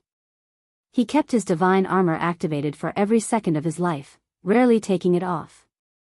It was a training method for his body, and one he took pride in since it was created by his father. But just a second in that form had left him completely gassed. He could barely find enough air to breathe. He looked up at Lionel, slowly getting to his feet, not because he had the energy to, but rather because his pride wouldn't allow him to stay down. "What did you just do to me?" "What did I do?" Lionel mumbled. "The better question is, what did I just undo?" "I didn't do anything, I just awakened what was already in you." "In me?" "That's impossible. I've spent too long analyzing my body to." Montez trailed off because Lionel didn't even seem to be listening. It was as though he was in another world, thinking about something else entirely. But Montez felt that he was correct. He was the only one who knew how much effort he had put into improving. It was impossible that he wouldn't have found such a large boost of power hidden within him. He couldn't even fathom what it would take to even begin to hide something like that.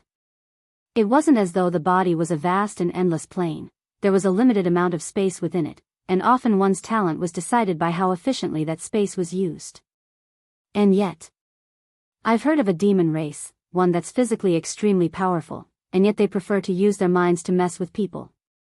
It's an interesting story, don't you think? Wouldn't it be funny if two brothers were born, but just as talented as one another, or maybe there was just a small difference between them, and yet the talent of one was sealed away, never to be reached, while the other continued to soar. Lionel's gaze regained its focus as he looked down at his uncle. Would it be interesting? Interesting to watch that family crumble from the inside out, to watch as something that took so little effort on your part practically ruled the world of both of them? Maybe for a god, these sorts of things were the only way to brighten an otherwise dull day. Montez froze. Was he talking about him and Velasco? Lionel's gaze regained its focus as he looked down at his uncle. Would it be interesting? Interesting to watch that family crumble from the inside out, to watch as something that took so little effort on your part practically ruled the world of both of them? Maybe for a god, these sorts of things were the only way to brighten an otherwise dull day. Montez froze. Was he talking about him and Velasco? Don't speak nonsense, Lionel. Montez suddenly felt agitated. He had completely lost his bearing as an uncle. Lionel's words had pierced to the very depths of his soul. Something about his demeanor, his nonchalance, his casualness, had torn through what FAA section Ade he had left as a senior. If Lionel was correct, it meant that he had been played his entire life. He had lost connections with his brother for no other reason than the schemes of a third party. He hadn't given his wife the children she wanted, all because of the schemes of some higher being, snickering at his suffering. He hadn't been able to live the life he wanted to, the life he deserved, all because some god was bored. Lionel, though, didn't even care to respond to this. He was unmoved and unimpressed by the outburst. Instead, his mind was elsewhere. The last time he had entered this state, he did two things. The first was the change to his mage core. He turned it into a tree, filled with countless leaves, each one representing a different rune and a different discipline. It made digesting those various elements far easier for his suppressed self. The second thing he had done was seal the smaller of his two innate nodes, allowing it to naturally progress, once again making it easier for his suppressed self to improve. However, it could only be said that his suppressed self was far too stupid. He had overestimated himself. If others heard this evaluation of a Lionel was already too far beyond others, it was hard to say exactly how they would react, but this current version of him cared for nothing but the fact. Since his uncle had come to stop him, Lionel had already made the decision to return. Whether Montez was telling the truth about his father's remnants or not, even if there was only a 0.1% chance, it was more important than the rest of these people's lives combined.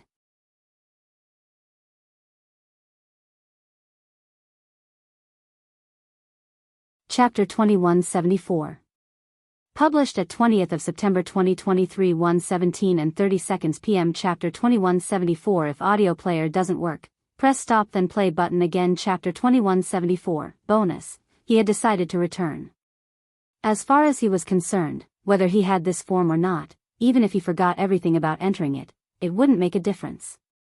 One way or another, these people would pay in blood, and that was especially so for the spirituals. But before that, there were several of the human domain that he would make suffer for their inaction. The only difference to him was a matter of time. Using this form would take much less effort, but there was no one in this world a match for him given time. They would all suffer one way or another. When he made this decision, Lionel shifted his attention. He moved from thoughts of violence to thoughts of how to maximize his time in this form. Of course, his greatest reliance was his mind. The first thing he did was analyze this new lineage factor. His lineage factor had undergone two changes since he last entered this form. The first was his fusion of it with the Silver Empire's portions, and the second was the constellation event. I see. There's two main changes, and probably several dozen mid-level changes. Let's focus on. Lionel pressed a hand to his chest and closed. He drew 5 deep lines across his chest. But quickly, out of the center of his chest, 3 kernels of light appeared. Without much thought, Lionel squeezed a hand and shattered them. These 3 were none other than his 3 divine armors. It was a shame, he didn't even get the chance to use his third, outside of the massacre of the Omen family, but it didn't matter much to him. In his eyes, these products were far too inferior. He could make them thousands of times better, but what he could do now was worthless. He had to create a new design that was both far better, but also within the ability of his suppressed self to comprehend, or else it would be all useless. After not even a split moment of thought, his hand began to draw in the skies and 3 blueprints formed one after another. He hesitated for a moment, but didn't choose to form the 4th. It was better if his suppressed self did it. It would be a good opportunity to improve his dream force further, and that would give him a greater chance of remembering the things he had thought of in this state. If one looked closely at these blueprints, it would be possible to see that the armor wasn't the only part present. In fact, it wasn't just one extra part either. There was not only a spear to pair with, but a bow as well. Lionel waved a hand and the blueprints vanished. He immediately began to draw another blueprint. Those that were sharp would be able to see that it was actually a starship, but it wasn't just any starship, it was one based on the creation of the Omen family. Lionel was actually creating a blueprint of modifications that would make it far more efficient. He planned to destroy the Omen family soon enough, and he believed that they had definitely already created a fleet of these starships. Obviously, when things were said and done, those starships would be his own to have. This blueprint was like killing 2 birds with a single stone. It would inform his suppressed self about all the obvious deficiencies that could be taken advantage of, while also strengthening himself a great deal the moment those starships landed in his possession. It took him no more than a few seconds to finish, and he put this blueprint away as well. After he finished this, he pressed 2 hands to either side of his hips, right over his flaming kidneys. With a thought, they were suppressed and sealed. Soon, the flames flickered out, and they returned to their original states. Everything flowed smoothly, but to Lionel, this was simply too easy. Because he was keeping the level of his suppressed self in mind, he didn't need a lot of time to do things to a standard that his suppressed self would understand. These things were as easy as breathing. He turned his attention to his ethereal glabella. Within, the glorious mage core stood tall and proud, almost entirely unused by his suppressed self.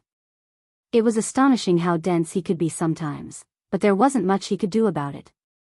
Instead, he turned toward his 10 stars and waved a hand. They began to tremble and quake, solidifying and becoming purer and purer. His vital stars, the only a minimal number of runes, began to quickly catch up with the others. His void star force also began to swiftly gain nodes. Soon, they came to a stop. If he did too much, it would have the reverse effect. This was at a level his suppressed self could easily comprehend, thus making things flow far more smoothly. Lionel turned his attention to his body and shook his head. More stupidity. His blood churned and he shattered the barriers holding back his Northern Star lineage factor just like he had done in the past. Before, when Lionel lost consciousness, he had suddenly awakened with the starry-tailed fox lineage factor. You would have thought that he would have taken the hint, but apparently he was truly too stupid.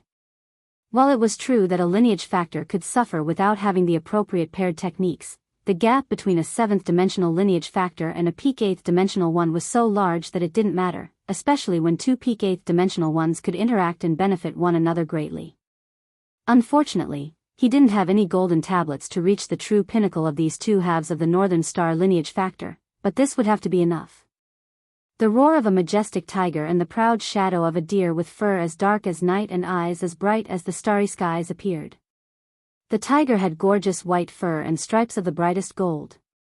Just a single one of its roars seemed capable of collapsing the bounds of reality itself. The golden tiger and the death pulse deer had appeared. Author's note: Lionel and Aina are slipping further and further away from first place in the event tiers.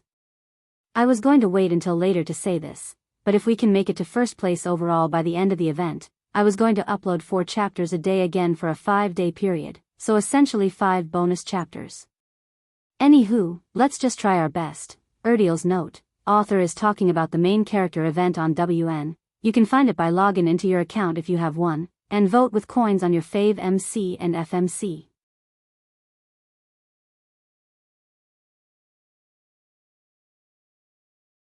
Chapter 2175.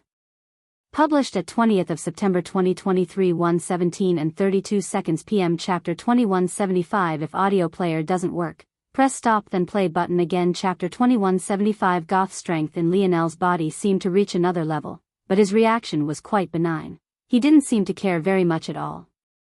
To him, this wasn't very impressive at all. In his current state, whether his Northern Star lineage factor was 7th or 8th dimensional didn't make much of a difference. It would only make a difference if he had the golden tablets for both. In reality, just the fact he had the death pulse deer's blood running through him right now was even more impressive because of one simple fact: he had never seen the dark side silver tablet before. He had instead given it up the chance to Aina, who had gained the blood sovereign tablet.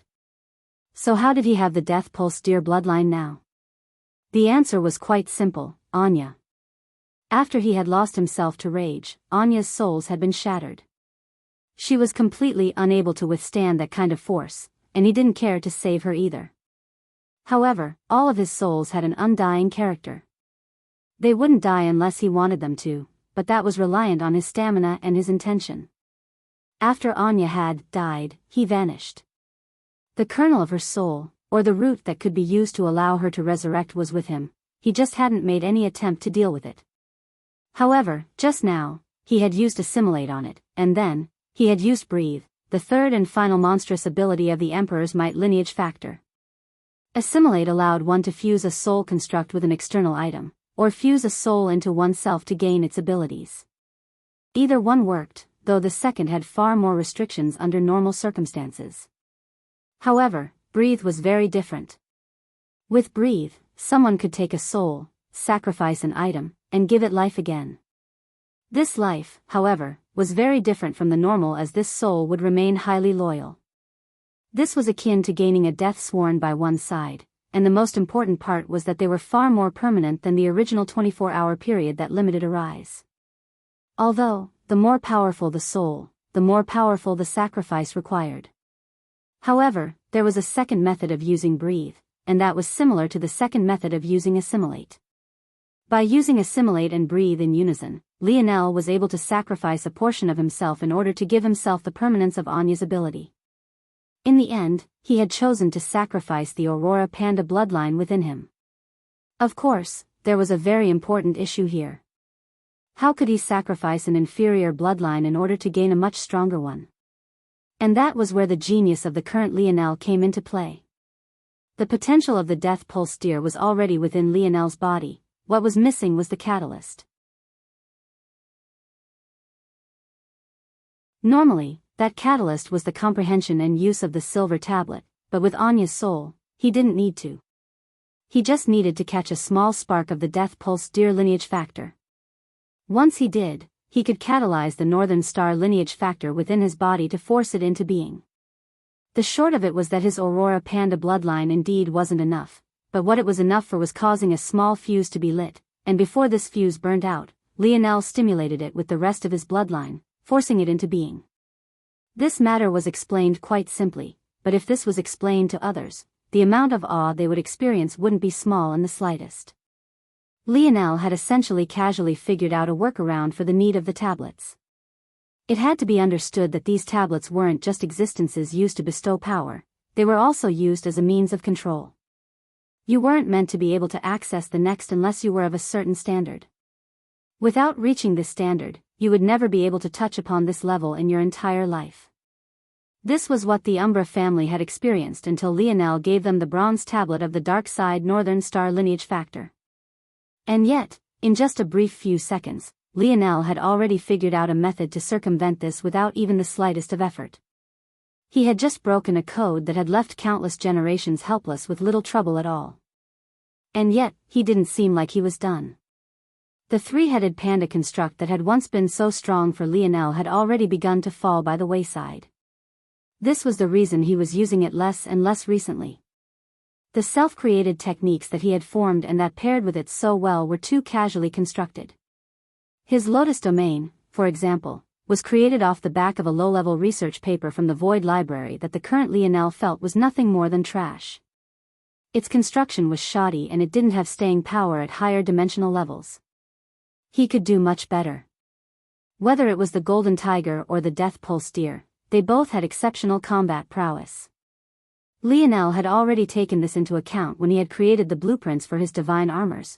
They would take great advantage of this. But in order for it to work, he had to fuse the two first. His body began to change and he grew even taller. His scales vanished beneath strong tufts of white fur, his eyes becoming a sparkling golden color, his horns becoming even more prominent and powerful, shimmering with a black luster. The Death Pulse Deer controlled Death Force, the Golden Tiger, however, controlled Golden Force. It was a very special variant Earth-type force known for its astounding offensive power. Golden Force was constructed of variant Earth Force, Spatial Force, Star Force, and Light Force. It was considered to be the force with the greatest piercing power in all of existence, aside from weapon forces mastered to an extreme. Death Force, of course, spoke for itself. Now, Lionel had fused the two halves into a perfect whole. His eyes regained their focus, and he looked back down toward his uncle, who was still in an agitated state. He grabbed his shoulder.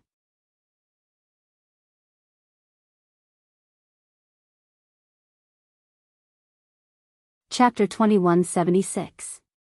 Published at 20th of September 2023 1:17 and 58 seconds p.m. Chapter 2176. If audio player doesn't work, press stop then play button again. Chapter 2176. I swear not long later, Lionel had appeared before his father again, his uncle by his side. His gaze flickered as he looked at the man, his rage threatening to bubble up again.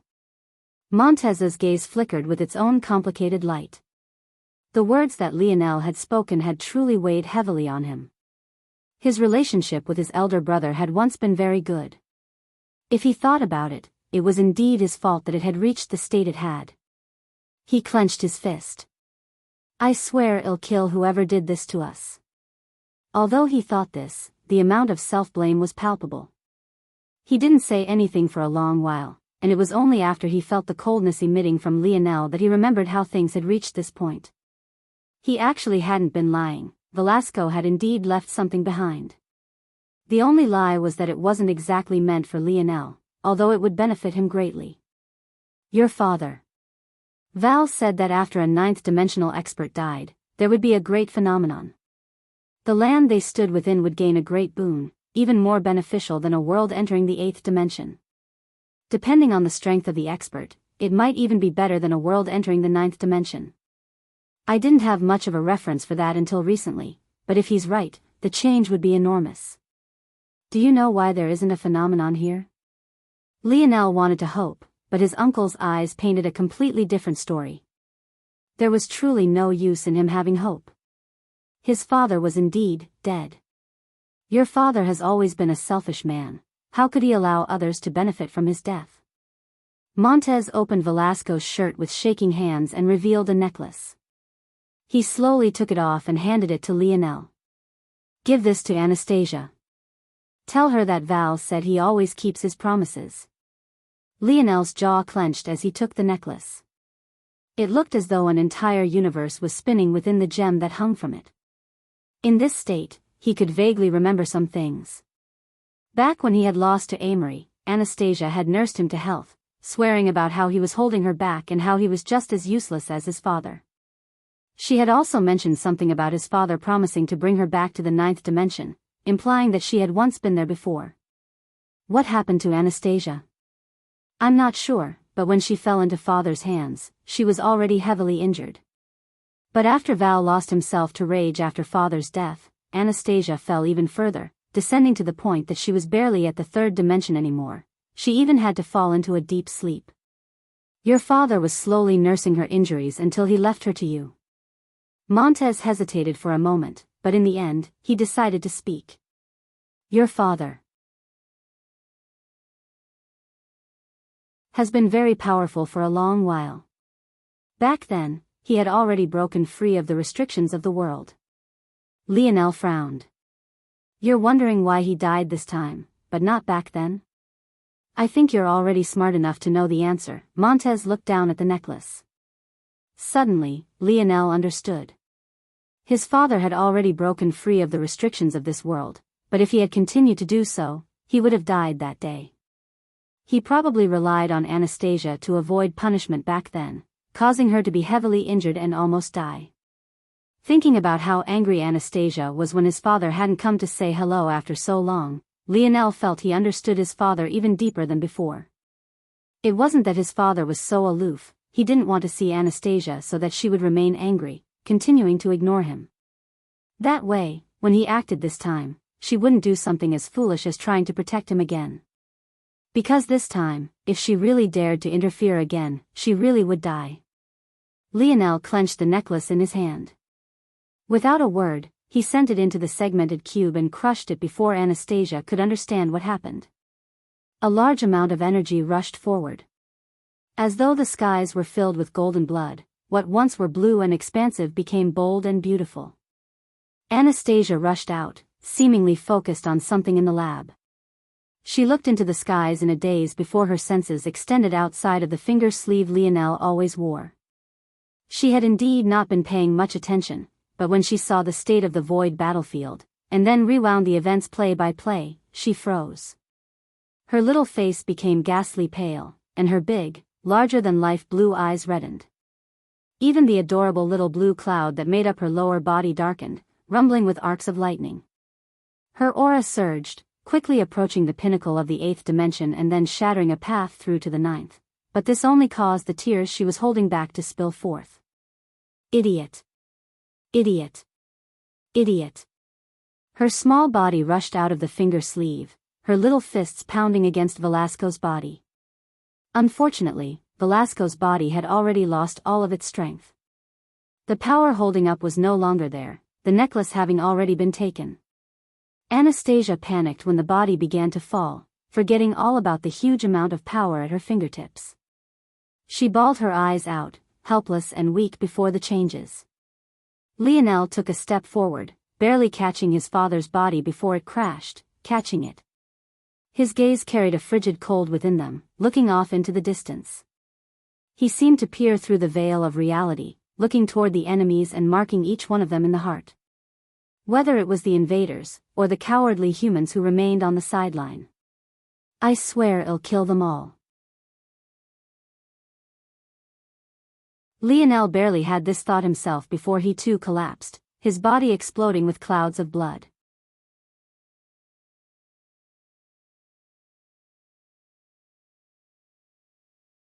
Chapter 2177. Published at 29th of September 2023 9:42 a.m. Chapter 2177. Sharper if audio player doesn't work, press stop then play button again. Lionel's eyes snapped open. It was probably a common occurrence among normal people to be partially confused about where they were, or maybe forget about what had happened recently, especially after being asleep for so long. But while the events of his transformation were blurry to Lionel, it was much less so than it had been in the past. In addition, his mind was far too fast to fall into such a trap. In the end, he remembered it all instantly. He didn't get the hope of a few seconds of bliss. The instant his eyes opened, he was plunged into a pit he didn't know how to get out of. He simply stared blankly at the ceiling. But even this was short-lived.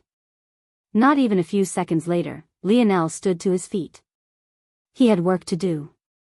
He didn't contact Aina, he didn't go to see how his mother was doing, he didn't even try to communicate with Anastasia despite the fact he was already aware that he was within the abode setting. Instead, he directly entered the lab and pulled out 3 blueprints. His mind's capacity was far beyond what it had been in the past. As such, the gap wasn't as exaggerated as it had been back when he had first entered Void Tower, and he was able to remember bits and snippets. At the same time, his more enlightened self had been ready as well, sealing off much of what it could and leaving behind only what he felt that the current Lionel could handle. As such, Lionel remembered the most important points. He remembered the blueprints, whether that was his divine armor or that of the modifications to the starship. He also understood some of the changes that had been made to his body, and he was aware that he had awoken 2 new lineage factors, though they now seamlessly acted as one. He was also aware that he needed to pay more attention to his mage core in the future and understand it to a greater degree. But for now, he was focused on these blueprints before him. What astonished him was how simple the materials were, and the path they took was even more curious. There was very clearly a heavy emphasis on his new lineage factors, namely the Golden Tiger and Death Pulse Deer lineage factors, but it hadn't completely abandoned the path of vitality that he had laid out either. It used concepts of death and life to find greater life and vitality than even Lionel thought possible. At the same time, it opened up a door toward a fusion of his talents that Lionel had never considered before. The way Lionel saw it, Aina had always been able to keep up with him because her ability to focus her talents into a single path was simply unmatched. Even without much effort on her part, all of her skills, whether it was ability index and lineage factor, all came together seamlessly. In fact, there was a very long time where Lionel couldn't even tell where her lineage factor ended and where her ability index began. His more enlightened self had seen through this problem clearly and gave him a solution: his divine armor. Now, his divine armor, or more accurately, his metal body, though even this wasn't wholly accurate any longer, could accommodate both an armor and 2 weapons. This gave him a level of flexibility that hadn't been there before. This added flexibility opened a door of possibility that if he should walk through, he would be able to become an entirely new person, one that could stand toe-to-toe with Aina in terms of how streamlined and perfectly meshed his talents were in one. There was some bad news, though, unfortunately. As great as an idea that this was, there was a huge elephant in the room: his spear and bow sovereignty. In the past, it was his spear domain ring that didn't allow him to touch inferior spears. He had never even attempted to craft a spear before because it would have been a useless effort. He didn't quite understand where that kernel of worthiness stemmed from. It made sense that he was confused. After all, the spear domain ring was filled to the brim with swords of all kinds, from those formed of the most inoffensive and cheap wood, to those constructed of the holiest and most precious materials known to man. There didn't seem to be any rhyme or reason to it outside of a mysterious something that set them apart from everyone else. One might say that Lionel no longer needed the ring, he could just set it aside now that he had sovereignty of his own. Plus, the spears within were useless to him as they wouldn't mesh with his divine armors perfectly. It would be better to set them aside. However, therein lied a problem. Because he didn't need to rely on the ring anymore, the source of the trouble was no longer external. If he tried to craft an inferior spear now, or even an inferior bow as well, for that matter, the result would be the same. Failure. It wouldn't be a ring that destroyed the spear anymore, but rather Lionel's aura itself. The only past this was to figure out what that kernel was, and finally forge a true spear for himself. But all he had here was a blueprint, and he didn't even need to try to know that just following it wouldn't be enough to reach that standard. It was almost too silly. He was a spear sovereign, a true spear sovereign, and yet he had no confidence in forging a spear. His gaze turned colder and colder, until it reached such an abyssal absolute zero that he couldn't quite even see clearly anymore. He clenched his fists and closed his eyes. This sort of agitation wasn't helping him in the slightest, it was only wasting his mental strength on useless emotion. When his eyes opened once more, they were several fold sharper.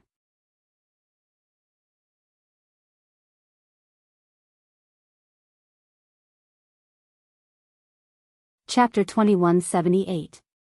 Published at 29th of September 2023 9:41 a.m. Chapter 2178. Intend if audio player doesn't work, press stop then play button again. Lionel tossed another aside, his expression indifferent. He felt by this point that maybe his enlightened self had created a blueprint that used such cheap materials, anticipating that he would fail so often. Even though he was only working on a fourth dimension blueprint right now, even fourth dimensional materials when piled up to a high enough degree would make him feel a pinch, especially since he was in a stage where he was completely focused on saving as much material as possible for the coming battles he planned to fight. Lionel tossed yet another aside, not even bothering to continue it. He already knew that it was a failure. The design of this spear he was attempting to craft was ingenious. It used the simplest elemental ores, sticking to the basics and using them to create something new. Their power would only show when they came together as one, entering the true life grade realm. Often, ores like these ones were used in amplification force arts, ones that could increase the concentration of certain forces in a given area. This was something that the Void Palace had quite a lot of. In fact, they had so many that they wouldn't even bother with fourth-dimensional materials like this one, or even sixth-dimensional ones. They directly began at the seventh, which was why these materials were seen as so cheap in Lionel's eyes. Thinking back to how many of his points he had wasted back in the Cataclysm Zone, gathering the most expensive of materials, Lionel realized that he had been going down the wrong path of crafting, or at the very least, life-grade crafting.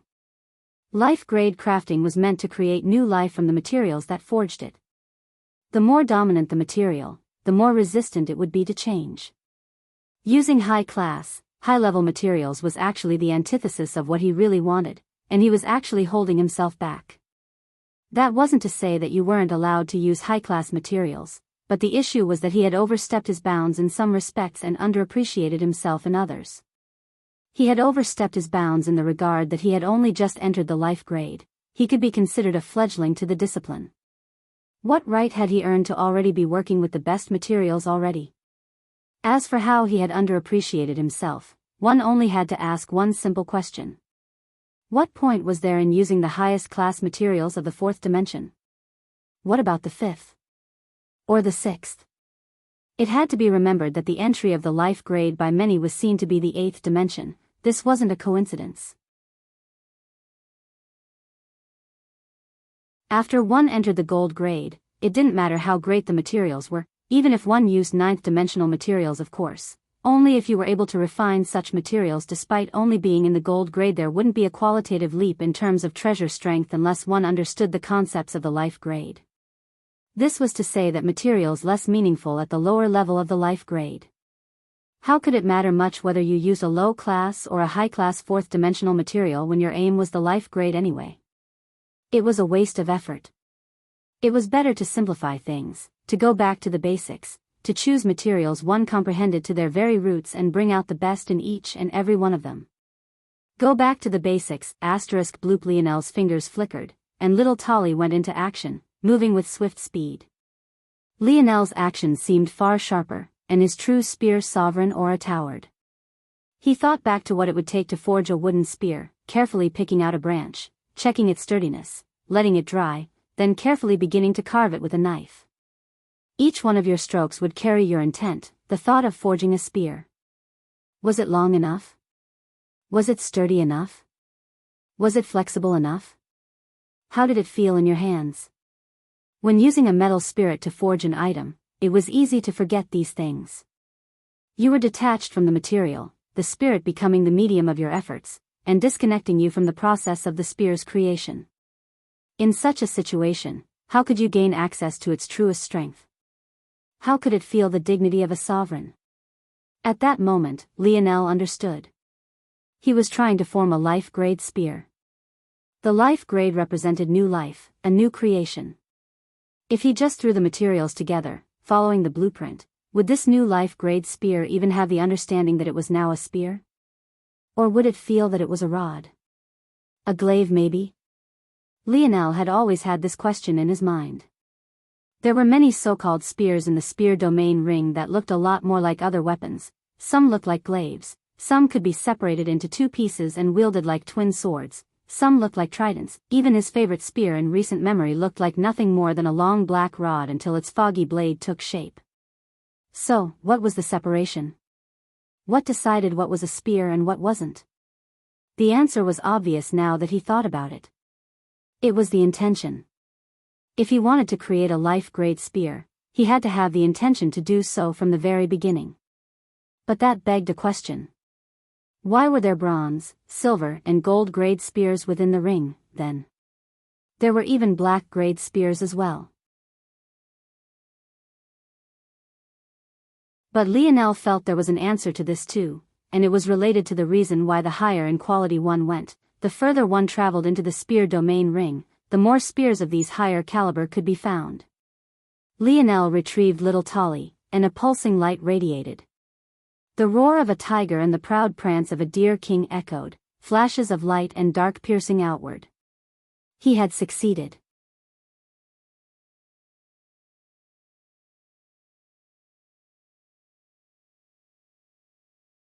Chapter 2179. Published at 29th of September 2023 9:40 a.m. Chapter 2179. Return if audio player doesn't work. Press stop then play button again. The answer was quite simple. When those spears began their life, they had no intention of becoming the weapon of sovereigns.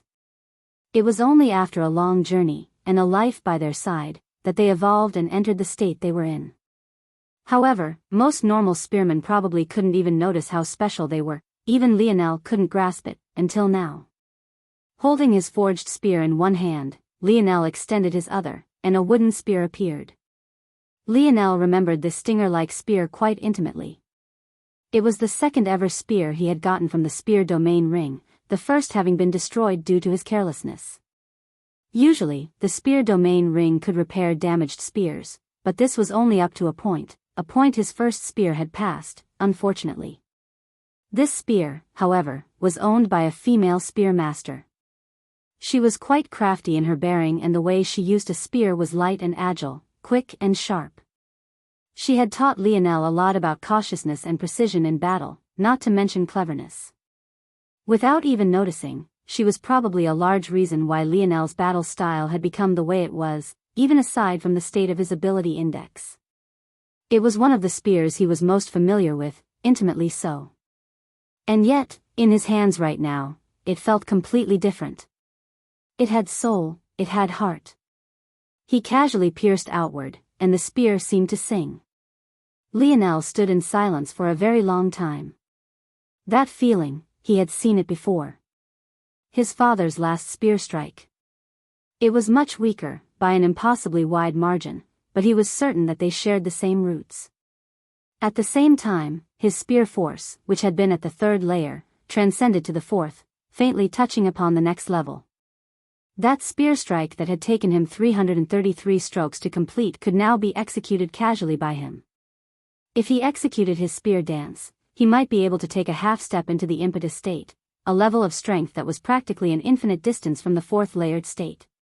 It had to be remembered that the impetus state was the requirement for entering the ninth dimension, and now Lionel was just a step away. However, he had no plans on relying on this. That was because he had no intention of suppressing his spear force. Once he entered the seventh dimension, he would allow it to smoothly enter the seventh dimension as well, and as a result, his spear force would fall back from the fourth layered state to the third layered state. Even so, the feeling of the fourth layered state in his hands right now made him feel invincible. The power to use such strength so casually made him feel like a completely new person. With this kind of strength, defeating Amory, or at least the Amory he had last battled, would be a matter of a single stroke of his blade.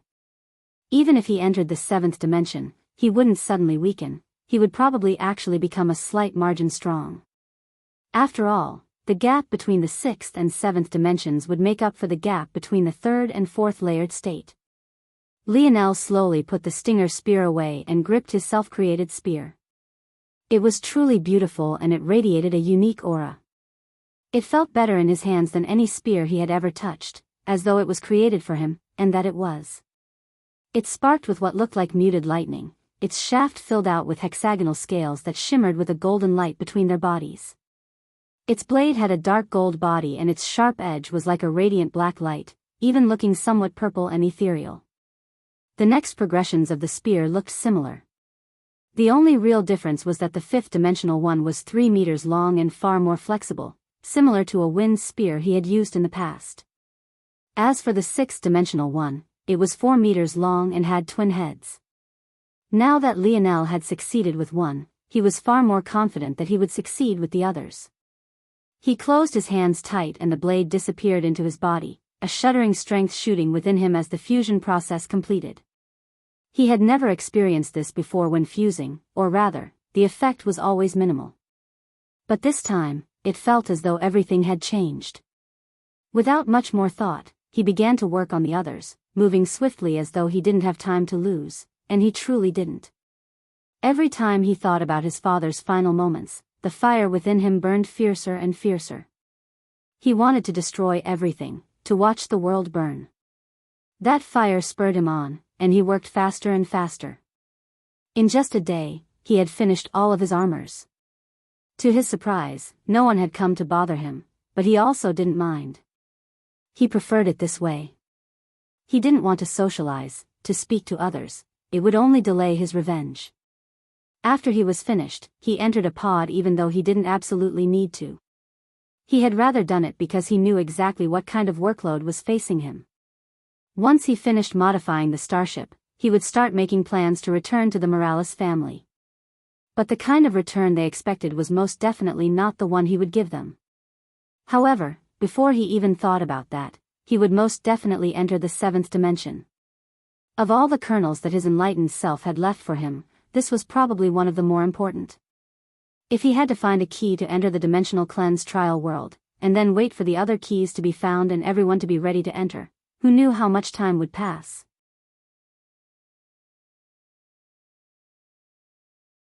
Luckily, his enlightened self had left behind enough of the deductions he would need. Once he entered the seventh dimension, he would return to the Morales as Patriarch Lionel. You're tuning in to the Biyao's Wuxia Chronicles YouTube channel. Don't forget to subscribe and join us on this journey to catch the most captivating stories.